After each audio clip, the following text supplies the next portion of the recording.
안녕하세요. 유튜브 사연에 울고 웃고 하는 애청자이자 아들맘이라고 해야 하나요? 제 소개를 어떻게 해야 할지 사연을 보내는 게 처음이라 많이 어색하네요. 양해 부탁드릴게요.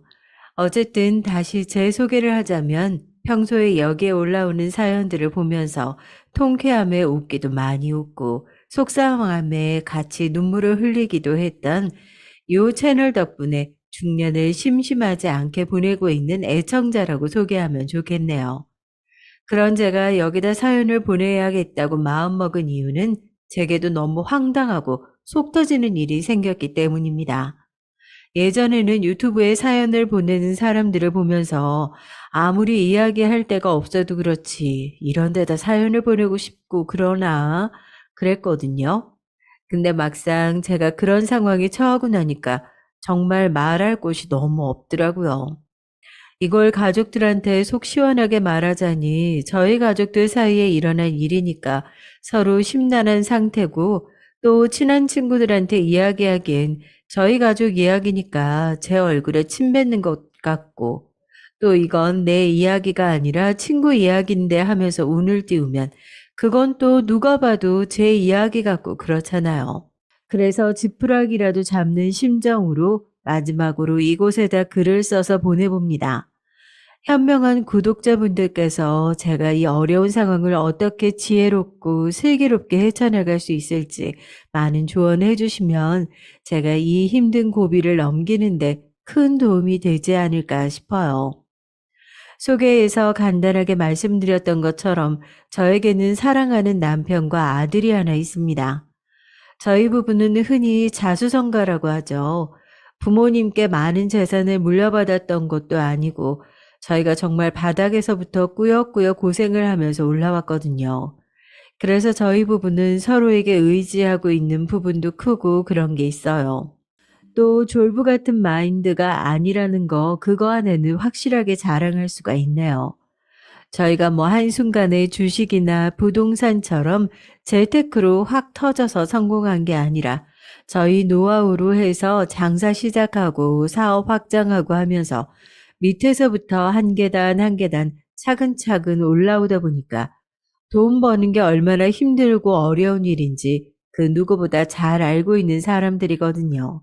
그래서 그런지 저희 부부 둘 다 남들은 앞으로 남은 노후 놀고 먹어도 될 정도로 벌어놨는데 무슨 걱정이냐 하지만 아직도 마트 가서 두부 한 모 사면서 뭐가 제일 싼지 뭐가 제일 좋은지 들었다 내려놨다 하면서 마트 아주머니들께 타박도 받고 그래요. 저희 남편은 유튜브 사연에서 차마다 밝힐 수 없지만 그래도 사람들이 제품 이름을 들어보면 너도 나도 쓴다고 하는 그런 제품군을 생산하는 제조업체 사장이거든요. 그래도 국산 고급 SUV 한 대랑 구형 그랜저 한 대 이렇게만 가지고 있어요. 뭐 어디 특별하게 가야 되는 일이 있으면 SUV 끌고 다니지만 정작 본인이 매일같이 출근할 때는 거의 구형 그랜저를 끌고 다니거든요. 지갑도 다 떨어진 거 들고 다니고 옷도 잘 안 사 입어요. 그렇게 검소하게 살고 있습니다.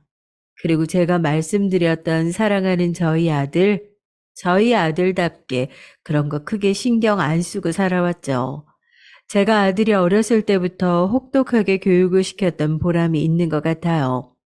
엄마 아빠는 너에게 물려줄 거 한 푼 없으니까 너도 그런 헛된 기대할 시간에 네가 벌어서 네가 더 발전하고 성장할 생각을 해야 된다. 남들보다 배로 더 호되게 가르쳐 왔어요. 덕분에 아들도 어디 가서 1인분을 훌쩍 넘게 하고 있다는 이야기를 듣고 있는 것 같은데요. 남편 복에 자식 농사까지 성공했으니 저는 여자로서 할 수 있는 모든 즐거움은 다 누리면서 살고 있는 것 같다고 감히 자부할 수 있겠죠. 그런데 그런 제게 아들은 새로운 유형의 작은 시련을 들고 찾아왔습니다. 엄마, 나랑 결혼할 사람이야. 아, 만나서 반가워요. 나도 이야기 들었지만 실제로 보는 건 처음이라. 또 우리 승민이가 결혼 이야기를 너무 갑작스럽게 꺼내기도 해서 좀 당황스럽긴 하네요. 엄마, 우리 결혼해야 돼. 나 이 사람 책임지기로 했어. 이 사람 내 아이 임신했어. 엄마 곧 할머니 될 거야. 어느 날 갑자기 아들이 저에게 꼭 보여줘야 할 사람이 있다며 저녁에 약속을 잡아놓지 말고 손님을 집으로 초대하겠다고 하더라고요. 뭐 업무상 만나봐야 할 사람이 있더라도 늘 밖에서 약속을 잡는 아들이었기에 집으로 누구를 데리고 온다는 이야기를 들었을 때부터 어렴풋이 여자친구나 소개하겠구나 예상은 하고 있었는데 이렇게 갑작스럽게 결혼 소식과 임신 소식을 한꺼번에 듣게 될 거라고는 생각도 못했죠. 이제 일단 몸은 괜찮은 거죠? 어디 뭐 아프거나 불편한 곳은 없고 일단 편하게 좀 앉아요. 아이도 있는 아가씨가 이렇게 불편하게 꿇어앉고 있으면 어떡해요. 부모님께서는 알고 계세요? 나도 너무 갑작스럽게 듣게 된 거라 내가 리액션을 제대로 하질 못했다고 너무 불쾌하거나 그러지 않았으면 좋겠네. 물론 나도 할머니가 된 게 너무 기쁘고 장하지만은 혹시라도 혼전 임신을 하게 된 것에 대해서 혼날까 싶어 무릎을 꿇고 작은 토끼처럼 바들바들 떨고 있는 그게 제가 기억한 며느리의 첫인상이었습니다. 너무 가엾고 작아서 제가 보듬어 주어야 할 것만 같았죠. 저는 우선 저에게도 생각을 정리할 시간이 필요하다며 두 사람을 돌려보냈어요. 그리고 남편과 꽤나 긴 시간 동안 이야기를 했던 것 같아요. 이렇게 급작스럽게 결혼을 시키는 게 맞을까? 두 사람 다 준비가 너무 안 된 것도 사실이고, 나도 이렇게 갑작스럽게 소식을 듣게 되니까 판단이 잘 안 서요. 애부터 덜컥 가졌다고 해서 이 결혼 그대로 밀어붙이는 게 맞나 싶기도 하고요. 당신 생각 어때요? 애들 떠나서 두 사람이 좋다잖아. 자식 이기는 부모 없단 말이 딱 맞지 뭐. 우리 승민이 쟤를 어디서 어떻게 더 말리겠어. 당신이 입장 바꿔 생각해봐. 자기 애까지 가지고 있는 사람인데 우리가 반대한다고 해서 승민이가 옳다구나 하고 자기 와이프 내쫓을 그런 사람이야? 내가 만약에 내 아들을 그렇게 키웠다면 그건 내 아들 아니야. 나도 그건 잘못 키웠다고 생각해. 우리 좀 실감이 안 나고 당황스럽긴 하지만 두 사람 도와주는 건 도와주려고 하면서 자리 잡을 수 있게 도와주자고. 남편의 설득에 저도 어느 정도 수긍을 한 상황이었어요. 제 아들 제가 키워봤으니까 그 성격 누구보다 잘 알죠. 남편 말대로 자기 아이까지 임신한 여자를 내칠 만큼 그렇게 모질고 못된 사람도 아니었으니까요. 저는 다음날 바로 두 사람을 다시 불러서 다시 한번 정식으로 두 사람의 관계를 축하해 줬습니다. 그제서야 두 사람도 긴장이 풀렸는지 헤헤 웃더라고요. 꼭 저 연애하고 결혼 준비할 때 모습을 그대로 다시 보는 것 같아서 기분이 이상하더라고요. 나도 어제는 준비가 너무 안 된 상태에서 소식을 듣게 돼서 제대로 축하를 해주지 못한 것 같아서 그게 너무 마음에 걸리더라고. 어제 엄청 긴장하고 힘든 상태로 왔을 텐데 더군다나 홀몸도 아니고 순서가 어찌됐든 남들보다 빠르던 느리던 우리 그런 건 신경 쓰지 말자고요. 중요한 건 나도 이제 며느리가 생겼다는 거고 뱃속에 있는 우리 귀한 손주까지 모두 다 내 가족이라는 거니까. 어머니 정말 감사합니다. 저도 앞으로 잘할게요. 아유, 잘하려고 노력하지 않아도 괜찮으니까 새 식구 앞으로 행복하게만 지내면 돼요. 이건 얼마 안 되지만 임신 축하 선물로 뭘 해야 하나 고민하다가 돈이라고 너무 성의 없는 선물이라고 생각하고 실망하지 말고 아직 우리 새아가가 무슨 선물 좋아하는지 취향을 알아가는 과정이니까 이건 일종의 뇌물이라고 생각해 줘요. 아기용품도 좋고 혼수를 하는데 보태 써도 좋고 두 사람이 나눠서 각자 필요한 걸 사도 좋고 알겠죠? 남편이랑 밤새 상의해서 저는 예쁜 봉투에 300만 원을 고이 담아 며느리에게 건넸습니다. 돈이라 너무 성의 없어 보이진 않을까 걱정하는 저에게 남편은 지금 여러모로 준비하고 있는 상황에서 돈만큼 둘한테 필요한 건 없을 거라면서 괜찮을 거라고 하더라고요. 봉투를 받아들고 생글생글 웃는 며느리의 모습을 보니 남편의 선택이 꽤나 현명하겠다고 느껴졌습니다. 어머니, 이렇게 많이 안 주셔도 괜찮은데. 야, 그렇게 아무 때나 며느리한테 턱턱 용돈 주고 그렇게 멋진 시어머니는 못 돼요. 그래도 처음으로 우리 식구가 된 기념이자 앞으로 10달 동안 고생해야 되는 며느리한테 주는 선물이라면 이건 정말 아깝지 않고 기쁜 마음으로 선물할 수 있을 것 같아서 그래. 사양 말고 받아줘요. 감사합니다. 정말 잘 쓸게요, 어머님. 제가 며느리한테 그렇게 진심을 다해 마음을 열고 정을 나눠준 덕분이었을까요? 그 다음 날부터 저는 요즘 연예인들 조공이라고 하나요? 연예인들 조공에 버금가는 선물을 받아본 것 같습니다. 제가 지금 잠깐씩 출근해 관리만 하고 있는 피부관리실이 하나 있는데 며느리가 다녀간 지 며칠 지나지 않아 어김없이 관리실에 출근해서 고객 명단을 살피고 있는데 퀵 기사님이 몸집만한 꽃바구니에 백화점 디저트 세트를 들고 저희 사무실로 들어오시더라고요. 여기 피부관리실 맞죠? 원장님이세요? 네, 제가 원장인데, 아유, 이게 다 뭐예요? 어디서 보내신 건가요? 예, 우선 여기 수령하셨다는 서명 한번 부탁드리고요. 아, 이 꽃이랑 선물은 며느님이 보내신 거라고 전달해 달라고 하셨거든요. 거의 화환에 버금가는 꽃다발에 직원들이 다 먹고도 남을 양의 마카롱이며 초콜릿까지 산더미처럼 병원 로비에 쌓인 걸 보고 직원들은 난리가 났죠. 며느님이 대체 어떤 분이시길래 이렇게 통 크게 저희까지 챙기냐면서요. 저도 한편으로 뿌듯한 마음도 들었지만 얘가 무슨 특별한 일도 없는데 왜 이렇게까지 과하게 선물을 챙기나 조금 놀란 마음도 있어서 얼른 전화를 걸었습니다. 아가, 아유, 선물 잘 받았다. 고맙긴 한데 선물 양도 너무 많고 디저트도 꽤나 비쌀 것 같은데 무리한 건 아닌지 걱정돼서 전화해봤다. 내가 그냥 받기엔 너무 부담스러운 것들인데 얘기해주면 내가 많이는 아니더라도 좀 더 보태고 싶어서. 아니에요, 어머님. 제가 정말 좋아서 보낸 건걸요. 백화점에 가서 디저트 먹는데 디저트가 너무 맛있어서 어머님 생각이 딱 나더라고요.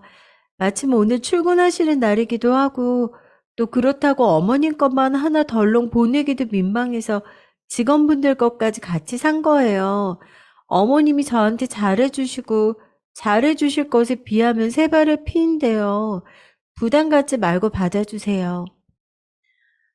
그래도 아유 내가 뭐 이렇게 선물을 잔뜩 미안해서 그렇지. 무슨 말씀을 그렇게 하세요.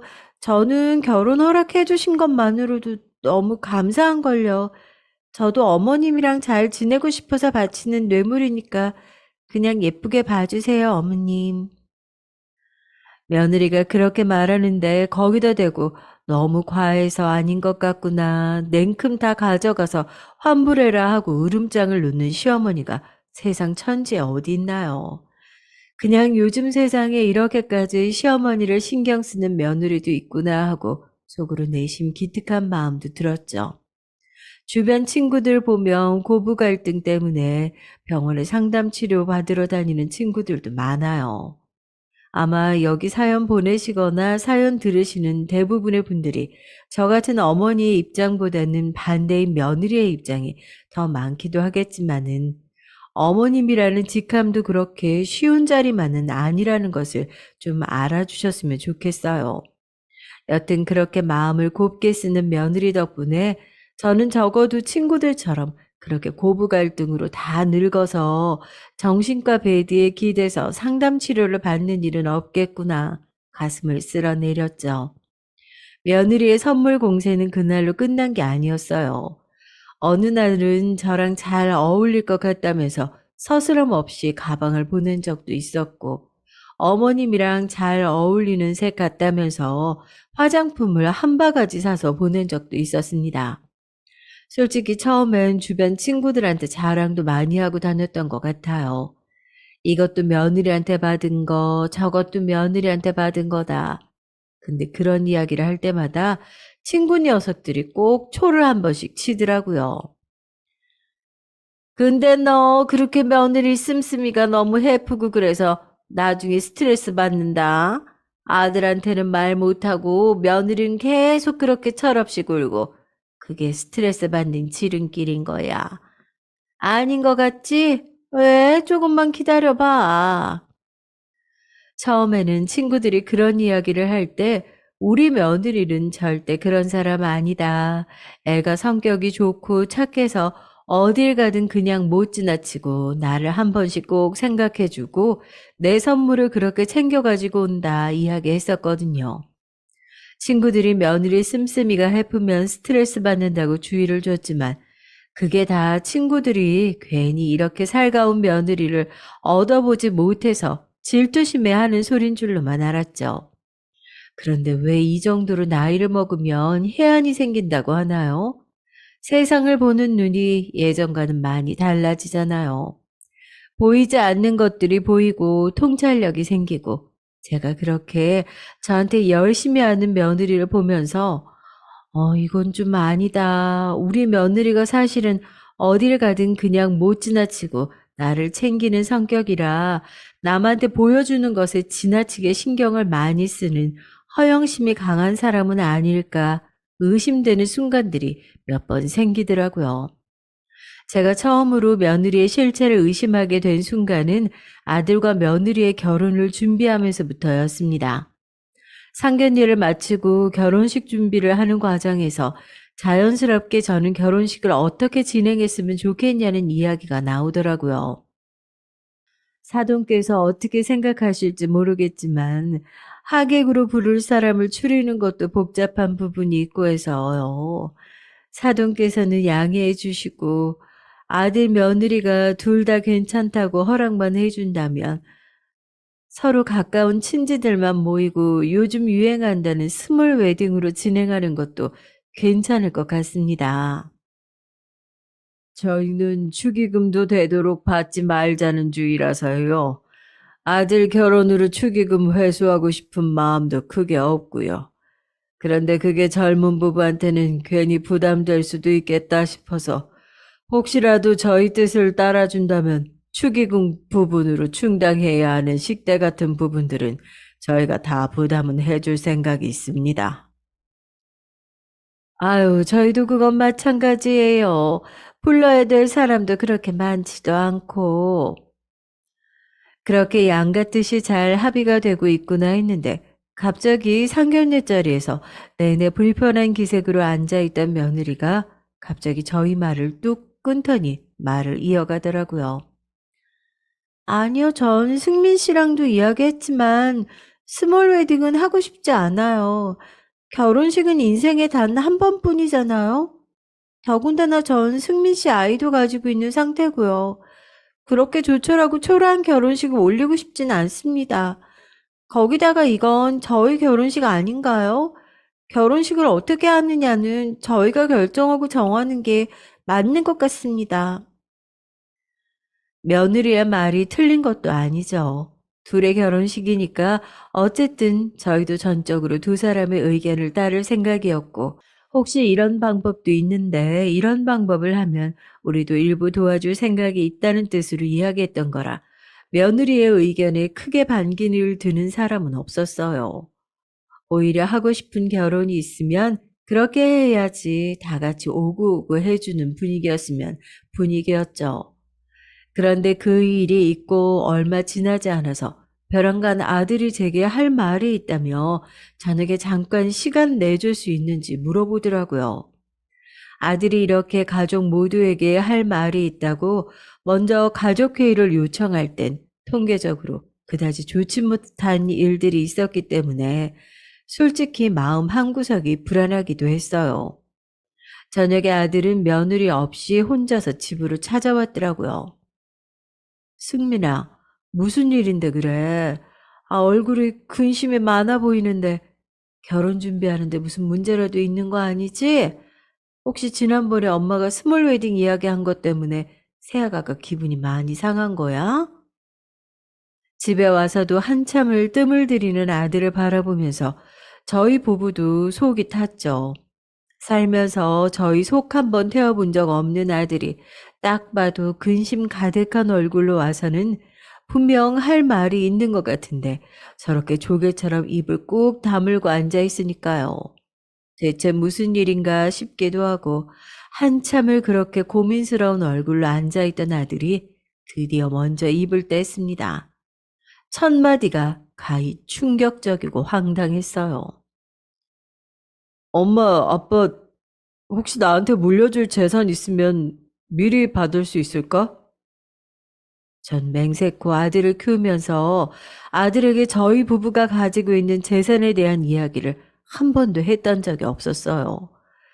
그러다가 이번에 결혼을 하고 아이를 갖게 되면서 그래도 나중 생각해서 재산 분할에 대한 이야기는 천천히 진행해 보자고 운을 띄워놓은 상태였죠. 그런데 고민스러운 얼굴로 집에 찾아온 아들이 다짜고짜 재산 이야기를 꺼내니 저희 부부가 당황스럽고 황당할 수밖에요. 승민아, 너 갑자기 그게 무슨 말이야? 우리가 너한테 재산 분할 이야기를 먼저 꺼낸 건 맞지만 그 이야기 앞으로 살면서 천천히 해결해 갈 문제라고 분명히 이야기했었고 네가 재산 분할 이야기를 먼저 꺼냈다는 건 뭔가 지금 갑자기 급하게 돈이 필요한 일이 생겼다는 건데 너 결혼 준비하면서 무슨 문제라도 일으킨 거냐? 네가 갑자기 재산 분할 요구할 정도로 큰 돈이 왜 필요한 건지 엄만 그것부터 알아야겠는데? 다짜고짜 집에 찾아와 재산 분할 이야기를 꺼내는 아들을 보고 남편은 당연히 노발대발했죠. 왜 아주 재산 빨리 받고 싶어서 아빠 빨리 죽으라고 굿이라도 하지 그러냐면서요. 아들한테 고래고래 소리를 지르고 손이 올라가려는 걸 제가 간신히 겨우 뜯어 말렸습니다.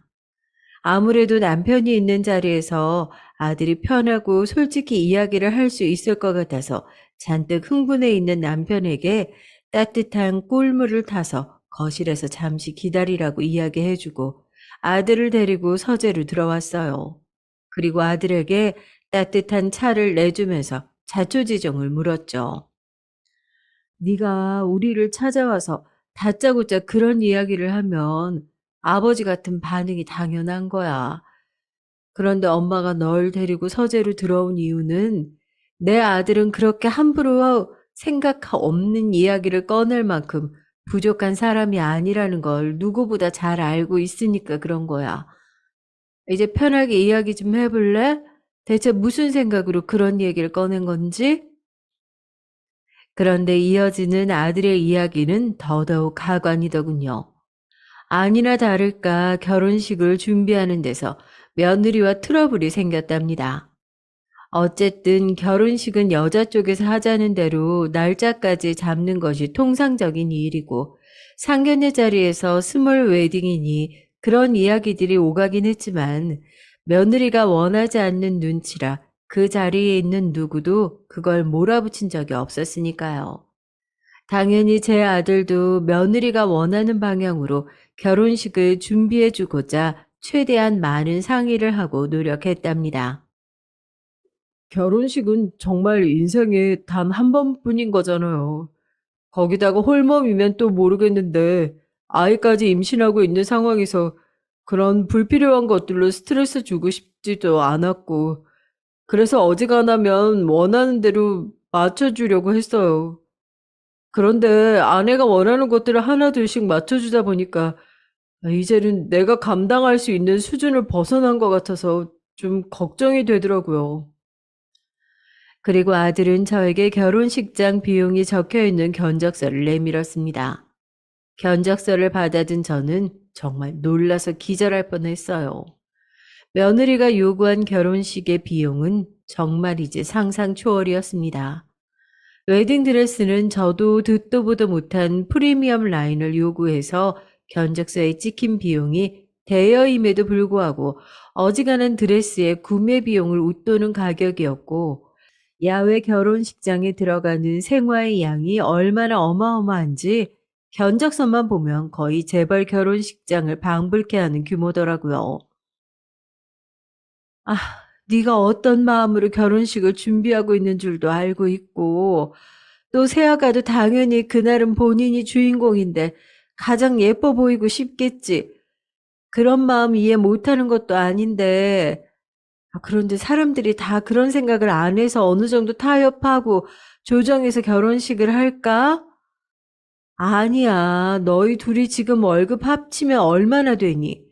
그럼 그 정도 수준에 맞는 예산을 잡고 그 예산에 맞춰서 결혼식 비용을 조정하는 게 맞는 거야. 거기다 너 엄마랑 한 약속 있잖아. 그런데 오늘 와서 재산을 미리 양도해 달라는 건 부모님과 한 약속 저버리겠다는 뜻으로 받아들여도 되는 거니? 죄송해요, 엄마. 그런 이야기는 아니었어요. 전 그냥 홀몸도 아니니까 모든 사람이 다 행복한 결혼식을 하면 좋겠다 싶어서 최대한 맞춰주고 싶었던 것뿐이에요. 난 좋아. 너희가 이런 결혼식 하는 거 절대 반대하는 거 아니야.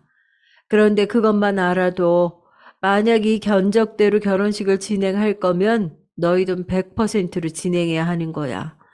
너희가 그날 화려한 주인공이 되는데 이러한 비용 들여야만 하는 거라면 엄마 아빠는 그 돈 투자해줄 의무도 없고, 솔직히 이 비용이 네가 봤을 때 합리적이라고 생각하니?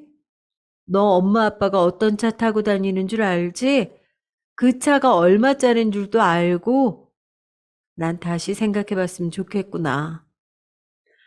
아들이 저와 남편과 결혼 전에 약속했던 부분이 있어요. 재산 분할 이야기가 나왔던 그때쯤이었을 거예요.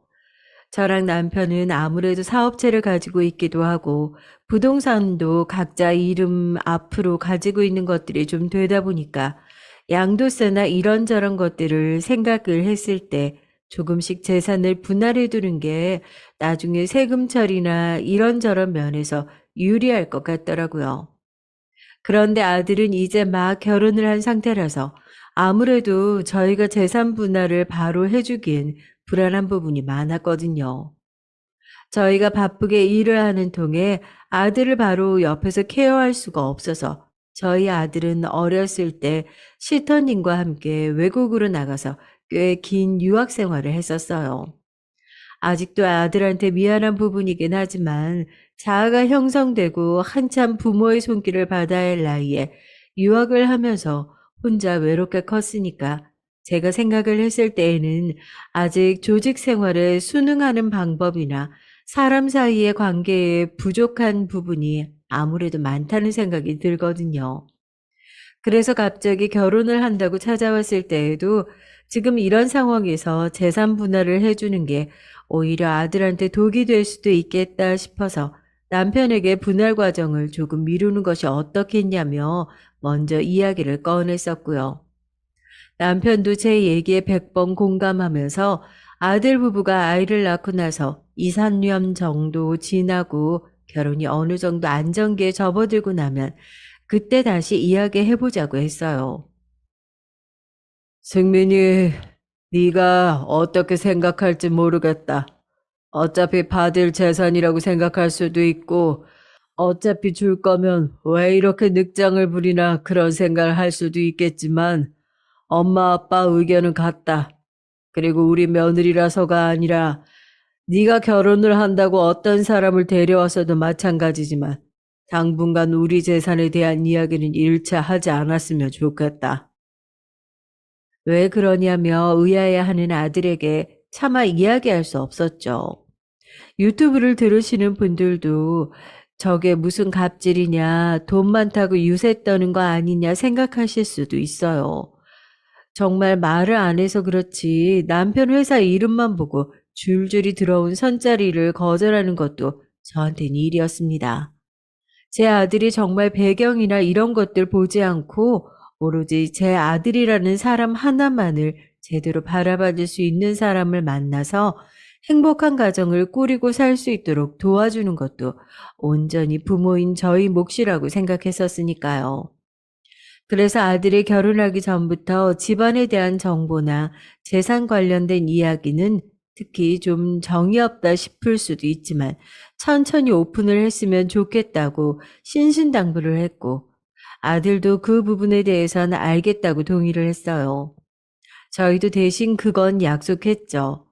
결혼을 하고 네가 어느 정도 안정기에 접어들고 나면 우리도 지체하지 않고 건물 하나는 며느리 명의, 또 건물 하나는 자식 명의로 바로 이전해 주겠다고요. 저희 말은 워낙 잘 듣는 아이라서 그걸로 며느리와 마찰이 있을 거라곤 예상도 하지 않았었죠. 아들이 어떻게 설득하느냐에 상관없이 남편과 제 뜻은 절대 굽혀지지 않았죠. 아들도 더 이상 저희를 설득하는 것이 무의미하다고 느꼈는지 이 이상 조르거나 무리한 부탁은 하지 않고 돌아갔습니다. 결혼식 당일 식장을 살펴보니 무리한 부분들이 많이 축소되긴 했지만 저희가 보기엔 여전히 둘의 상황이나 처지에 비해 너무 과한 결혼식이라는 생각밖엔 들지 않더군요. 그렇지만 이미 저희 부부의 손을 떠난 아들의 일이고 이제는 더 이상 관여할 필요가 없다고 생각되어 그 이상의 쓴소리는 저희도 하지 않았어요. 그러나 아들과 며느리의 불손한 태도, 끝도 없는 요구사항은 거기서 끝나지 않았습니다. 결혼식을 마치고 둘이 미리 마련해 놓은 신혼집으로 들어간 이후 얼마 지나지 않아 며느리는 건강한 손자를 출산하게 됐어요. 저희 부부도 하나밖에 없는 손자인데 눈에 넣어도 아프지 않을 정도로 예뻤죠, 정말. 10개월 동안 얼마나 고생이 많았니. 정말 수고했다. 이건 아이 배내 쪼그리야. 우리 승민이 어렸을 때 할머니가 해주셨던 거 내가 우리 손주한테 물려주려고 잘 보관해뒀던 거다. 건강하고 예쁘게 잘 클 수 있도록 할머니가 옆에서 항상 지켜보고 돌볼 테니 걱정 말라고 전해주는 거야. 아, 네. 어머님 감사해요. 산후조리원에서 돌아온 며느리는 저희가 가장 먼저 찾아갔어요. 대단한 선물은 아니었지만 아들이 할머니로부터 받은 베네 저고리를 제가 나중에 손주한테 물려주려고 잘 보관해 두었었거든요. 가장 먼저 며느리에게 그걸 선물로 건넸죠. 며느리 성격에 누구보다 기뻐하고 감사해야 할 줄 알았는데 반응이 영 시큰둥하더라고요. 아직 애 낳은 지 얼마 되지 않아서 몸도 다 풀리지 않았는데 우리가 찾아와서 괜히 무리하는 건 아닌지 싶어 선물만 주고 손주 얼굴만 잠깐 보다가 집으로 바로 돌아왔습니다. 그리고 이틀 후인가 아들이 다시 집으로 찾아왔어요. 정말 제 아들이지만 요 근래 제 아들은 아들이 아닌 것 같은 느낌이 들더라고요. 뭐에 그렇게 쫓기는 사람처럼 집에만 오면 눈치를 보면서 들어오는지, 여기가 자기 집인데 왜 저렇게 편하지 못하게 마음 무겁게 들어와야만 하는 건지, 그런 아들을 보는 남편과 제 마음도 불편하긴 매 한 가지였죠.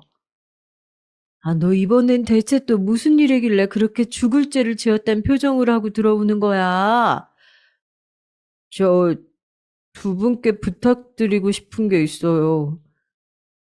네가 저번에 그런 얘기해서 아버지도 그렇고 엄마도 그렇고 실망이 이만저만이 아니었다는 건 알고 있지?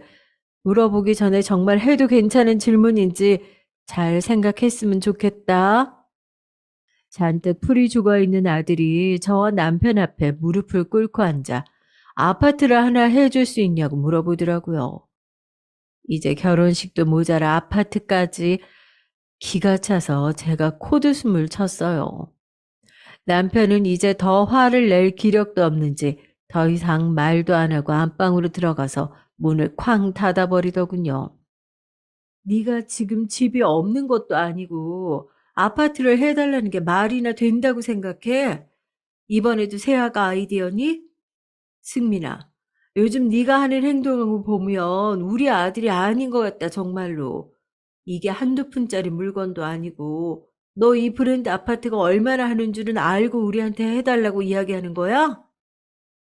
한 번도 그런 적 없던 아들이 결혼을 하고 아기가 생긴 이후로 집에 찾아와서 그것도 매번 우물쭈물 제대로 말도 하지 못하고 이것저것 맡겨놓은 것처럼 요구하고 있으니 저희 부부는 대번에 이게 100% 아들 의견이 아닌 것을 금방 알아차렸죠. 아, 며느리가 지금 저희 보고 아들 보내서 원하는 거 요구하고 있는 상황이구나 하고요. 그런데 사연을 들으시는 분들께서도 이미 눈치채셨겠지만 저희 부부가 그렇게 호락호락하게 아들을 키우는 사람들이 아니거든요. 며느리 입장에서는 그만한 실망이 없었겠죠. 아들 낳아서 브랜드 아파트 한 채 턱 하니 받을 상상을 하고 있었는데 시어머니라는 사람이 애 낳았다는 소식 듣자마자 자기 남편 어렸을 때 입었던 베네 저고리나 가지고 뛰어온 걸 봤으니까 며느리 입장에서 봤으면 좀 기가 차기도 했겠네요. 그런데 저희 입장에서도 정말 기가 차지 않겠어요? 떡 줄 사람은 생각도 안 하는데 김칫국부터 마신다고. 마치 저희 돈이 시간 지나면 당연히 자기들이 물려받을 돈이라 생각하는 그 태도 자체가 너무 괘씸하더라고요. 그렇게 몇 번이고 아들의 부탁을 단호히 거절하고 돌려보내고 나니 그날부터 며느리의 태도가 묘하게 바뀌기 시작했습니다. 시작은 가족 모임이었어요. 저랑 남편의 생일이 일주일 정도밖에 차이가 나지 않아서 생일 핑계로 아이들을 너무 왔다 갔다 불러대지 말자는 생각으로 그 달에 한 번 정도만 가족들이 다 같이 모여서 식사하는 자리를 만들었어요. 식당 예약이나 술 준비 같은 부분들은 당연히 모임의 호스트인 저희 부부가 담당하고요. 조금 있으면 가족 모임 날짜가 돌아오길래 아들한테 전화를 먼저 했는데 바쁜 일이 있는지 전화를 받지 않더라고요. 세아가 바쁘니? 아, 네, 무슨 일이세요? 평소 같았으면 아니에요, 어머님, 무슨 일이세요? 하고 살갑게 전화 받았을 며느리의 태도가 어쩐지 시큰둥하고 뚱해 보이더라고요. 무슨 기분이 안 좋은 일이 있나 싶을 정도였습니다. 다른 건 아니고 조금 있으면 우리 가족 모임 날짜가 돌아와서 새아가가 장어 좋아한다고 해서 내가 자주 가는 일식집으로 예약했고 코스에 장어도 넣어달라고 셰프님께 특별히 말씀드렸다. 날짜는 아직 좀 여유가 있으니까 시간이랑 장소 문자로 남겨놓을 테니 맞춰서 그날 보자꾸나. 가족 모임을 잡는 제 전화에 며느리는 그날 일이 있을지도 모르겠다. 병원 예약이 있었는데 날짜랑 시간을 봐야겠다며 이상하게 이런저런 핑계를 대면서 약속을 피하는 느낌이 들더라고요. 자주 모이는 것도 아닌데 특별히 중요한 일정이 아니면 가족 모임 먼저 나와줬으면 좋겠다는 제 말에 그제서야 네네 하고 성의 없이 대답하고 전화를 툭 끊어버리는데 이건 다른 걸 떠나서 며느리의 태도 때문에 제가 묘하게 기분이 상하더라고요. 나중에 시간 되면 제대로 한번 따끔하게 혼쭐 내야겠다 생각은 하고 있었어요. 그런데 더 가관인 것은 모임날 며느리의 태도였습니다. 제가 조금 더 일찍 도착해서 막 들어가려고 하는데 주차장에서 며느리의 차가 보이더라고요. 잠시 기다렸다가 같이 들어가야겠다는 생각으로 기다리다가 차에서 내리는 며느리를 아가 하고 불렀죠. 분명히 눈이 마주친 것 같았거든요. 제가 반가운 마음에 손까지 흔들기도 했고요. 그런데 며느리는 저를 한번 쓱 보더니 마치 못 본 것처럼 고개를 휙 돌려버리고 가게 안으로 들어가더라고요. 아까 내가 불렀는데 뭐 통화 중이었나 보네. 아, 네. 아, 전 못 들었는데 제가 뭐 계속 어디서 어머님이 부르실까 봐 듣고 있는 건 아니잖아요. 이런 식으로 며느리가 묘하게 저를 무시하고 있다는 생각이 들더라고요. 제가 폭발하게 된 사건은 따로 있습니다. 아들이 어느 날은 집 앞에 택시를 타고 오길래 제가 먼저 물었죠. 아, 너 차는 어쩌고 택시를 타고 와? 타고 있던 차가 완전히 퍼져버렸어요. 센터 들어가긴 했는데, 이제 주행거리도 그렇고 슬슬 고장이 많이 날 거라고 해서 안 그래도 중고차 알아보고 있는 중이에요. 마침 남편이 가지고 있는 고급 SUV의 활용도가 너무 떨어지기도 하고, 저희도 그렇게 큰 차보다는 세단이 낫겠다 싶어서 바꾸려는 생각도 하고 있었거든요. 그래서 제가 먼저 아들한테 아버지가 타시던 중고차 싸게 넘겨받는 게 어떠냐고 제안했죠. 아들도 흔쾌히 좋다고 했고요. 남편 차가 솔직히 그렇게 저렴한 차도 아니었고, 저도 그래도 하나밖에 없는 아들인데 차 한 대 사주는 걸 아까워했겠어요. 남편 눈치도 보이고 하니 이거 어느 정도 타고 다니다가 장고장이라도 나서 센터 들어가게 생기면 그때는 아들 차를 바꿔줄 생각도 하고 있었죠. 그렇게 아들도 신이 나서 집에 돌아갔는데 그날 저녁에 갑자기 저한테 전화가 오더라고요. 며느리였어요. 아파트 사건 이후로 둘 사이가 이전보다 소원해지기도 했고, 저도 또 그래도 시어머니인데 며느리라고 하나 있는 거 어딘가 마음이 상한 것 같이 그러고 있는데 신경이 안 쓰였겠어요. 그런데 먼저 이렇게 전화를 주니까 반가운 마음에 얼른 전화를 받았죠. 아가, 어쩐 일이야? 이 늦은 시간에 전화를 다 주고. 그런데 전화를 받자마자 대뜸 숨을 거칠게 몰아쉬던 며느리가 정말 다른 사람이라도 된 것처럼 정색을 하고 저에게 화를 쏟아내는 거 아니겠어요? 즐거운 마음으로 통화 버튼 누르고 전화를 붙잡고 있던 저는 놀라서 전화기를 바닥에 떨어뜨리기까지 했으니까 정말 말 다 했죠. 그렇게 꾸역꾸역 한 푼도 안 쓰시고 어디다 다 싸가지고 가시려고 하시는 거예요? 뭐? 너 지금 시어머니한테 그게 무슨 말버릇이야? 하나밖에 없는 아들 뭐 하나 해주는 게 그렇게 아까우세요? 아들이 뭐 해달라고 찾아갈 때마다 그렇게 문전박대를 하셨다면서요. 진짜 친아들이 맞긴 하세요? 친아들이 아닐 수도 있다. 이런 이야기는 수도 없이 많이 들어서 저도 설마 했는데 어머님 요즘 하시는 거 보면 정말 친아들이 아닐 수도 있겠다 싶더라고요. 정말 숨도 쉬지 않고 우다다다 저를 몰아붙이는 며느리의 목소리를 듣고 있는데 정말 눈앞이 캄캄하고 어질어질 하더라고요. 이게 내가 알고 있던 며느리의 모습이 맞나 싶기도 하고 전화를 잘못 건 게 아닌가 의심스러워서 통화를 하면서도 번호를 몇 번이나 확인했는지 몰라요.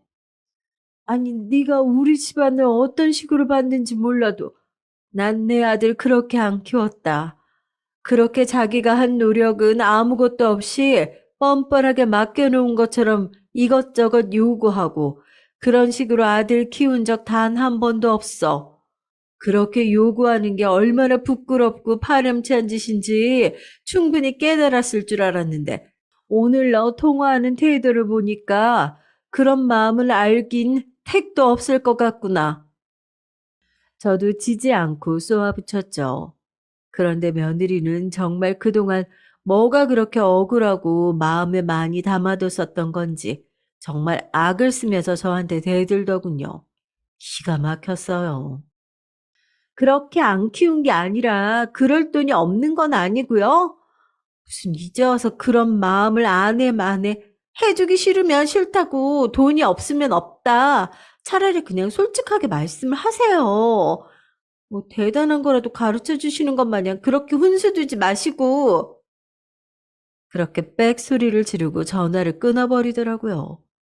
전화를 끊자마자 저도 너무 놀라고 황당해서 혈압이 올라 거의 혼절했던 것 같아요. 눈을 뜨니까 병실에서 남편이 걱정스러운 얼굴로 제 손을 붙잡고 있더라고요. 과로랑 스트레스가 좀 겹친 것 같대. 무슨 일을 그렇게 무리해서 하는 거야, 요즘? 여튼 다른 걱정 말고 좀 푹 쉬어. 네, 며느리랑 통화하다가 혈압 올라서 쓰러진 건데 졸지에 일을 너무 열심히 하는 워커홀릭이 되어버렸네요. 그렇다고 제가 먼저 며느리가 이랬다 저랬다 일러바치기도 어른이 돼서 아닌 것 같아 가만히 기다려보고 있었죠. 때가 되면 애들도 다 먼저 후회하고 사과를 하러 오지 않을까 해서요. 엄마가 아무리 나일론 환자여도 병원에 누워 있는 건 맞는데 둘이선 병문안도 한 번 안 와볼 거니? 지금 둘 다 회사에 좀 바쁜 일이 있어서요. 이것 좀 마무리되면 찾아뵐까 했는데 그 전에 엄마가 먼저 퇴원할 것 같네요. 세아가는 별말 없어? 엄마, 이 사람 지금 갓난아기 보느라 하루에 쪽잠으로 3시간도 겨우 잘까 말까 하고 있어요. 더 이상 스트레스 주고 싶지 않아서 그래요. 엄마가 서운해도 어쩔 수 없어요. 저도 제 가족 먼저 신경 쓰는 게 맞잖아요. 나중에 제가 따로 찾아뵙고 인사드릴 테니까 조금 나중에 다시 통화해요. 아들한테 무슨 이야기를 한 건지 며칠 사이에 냉한 태도로 제 전화를 받는 아들의 모습에 여태까지 열심히 키운 보람이 이렇게 돌아오는구나 싶어 서운한 마음도 들었습니다. 그런데 어쩌겠어요. 아들 말이 100% 맞는 이야기죠. 자기도 이제 자기 가정이 생겼으니까 그 가정 먼저 신경 쓰는 게 맞다고요. 저도 서운한 마음이 들었던 건 제 남편의 수발을 받으면서 그렇게 마음을 달래고 있었습니다. 처음부터 크게 아팠던 건 아니니까 며칠 지나지 않아 빠르게 퇴원 수속을 밟게 됐어요. 그런데 퇴원 수속을 밟는 날 병원을 나서는데 저에게 한 통의 문자가 날아오게 됐고 저는 이 문자를 받고 그대로 다시 병원으로 돌아가 입원 수속을 밟을 뻔했습니다. 늙었으면 그냥 빨리 뒤지세요. 차마 입에 담기도 힘든 끔찍한 문자 내용을 보고 저는 길 한복판에서 소스라치게 놀라 비명을 지르며 핸드폰을 떨어뜨렸어요. 대충 문자가 어디서 온 건지 짐작가는 곳은 있었지만 설마 설마 했죠. 그런 강큰 짓을 할 정도로 나쁜 사람은 아닐 거다. 잘못 온 문자일 거다 굳게 믿고 있었거든요.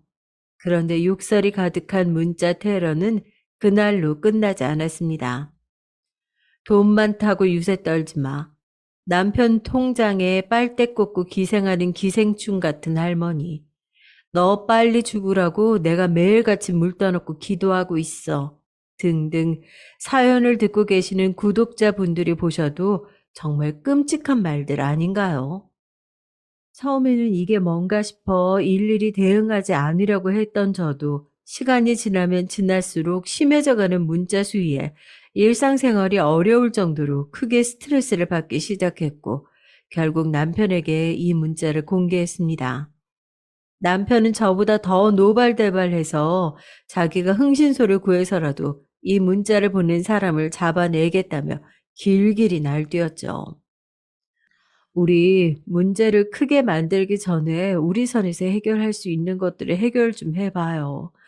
영 못 알아낼 번호도 아닌 것 같은데. 제 핸드폰이 아닌 남편 핸드폰으로 문자가 왔던 번호를 저장해보자 카카오톡에 처음 보는 여자가 친구로 추가되더라고요. 나이는 30대 정도 되어 보였고 제 예상대로 딱 며느리 나이 또래 정도 되어 보이는 여자분이었습니다. 문자를 보낸 사람이 누구인지 밝히려고 저도 전화를 몇 번이나 해봤는데 신호 연결음이 두어 번 울리고 더 이상 연결되지 않는 것으로 봐서는 제 번호는 확실히 차단을 해둔 것 같았거든요. 혹시나 하는 마음에 남편의 핸드폰으로 전화를 해보니 제 핸드폰으로 2번 정도 전화를 걸었을 때 끊기던 통화 연결음이 계속해서 울리더라고요. 그리고 긴 연결음 끝에 한 여자분이 전화를 받았습니다. 여보세요? 아유, 이제서야 전화를 받네요. 여보세요?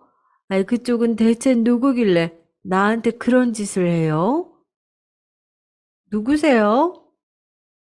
아니, 내 목소리 못 알아들을 정도로 날 모르면서 내가 누군지도 모르면서 그런 욕 문자를 보냈다는 거예요?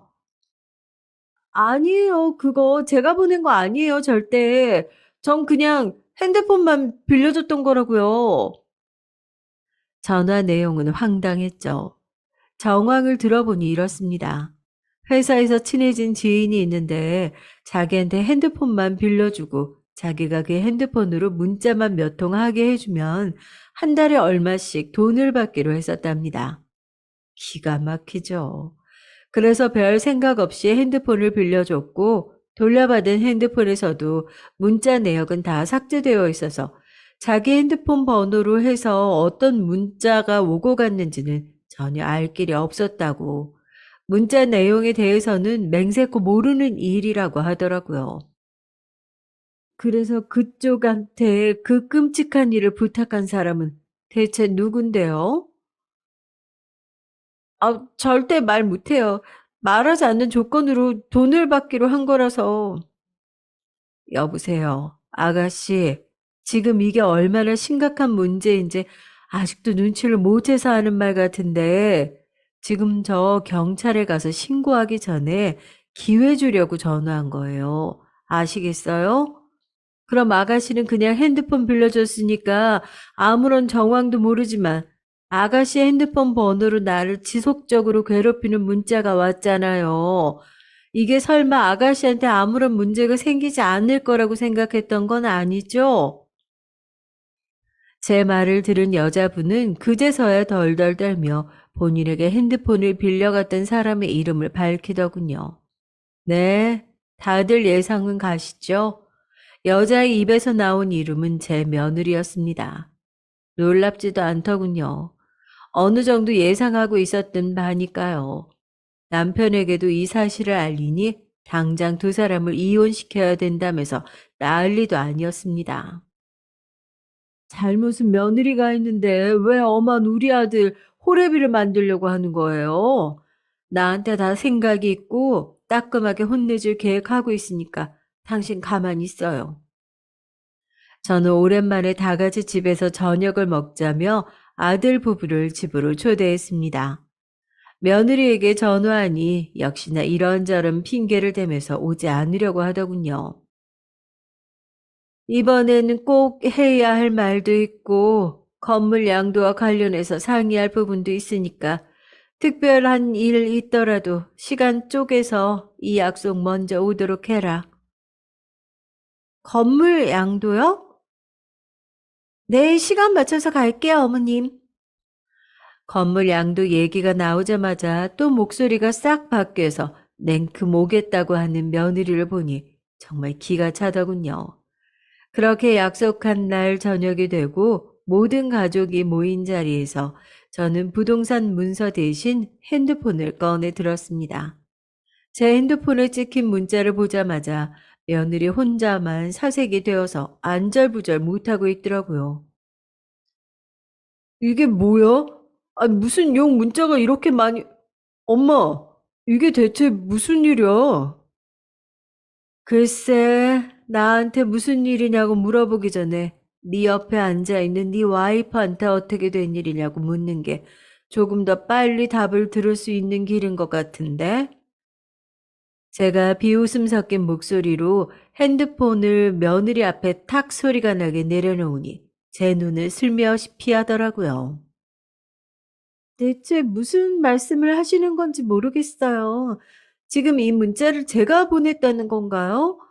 어머님이 절 미워하시는 줄은 알았지만 이렇게 증거 없이 생사람 잡으시면 안 되죠.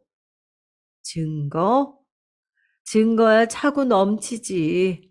네가 돈을 주고 다른 사람 핸드폰 빌려서 문자 보냈다는 증거. 이 용문자를 보낸 게 사실은 너라는 증거. 대체 무슨 증거가 필요하니?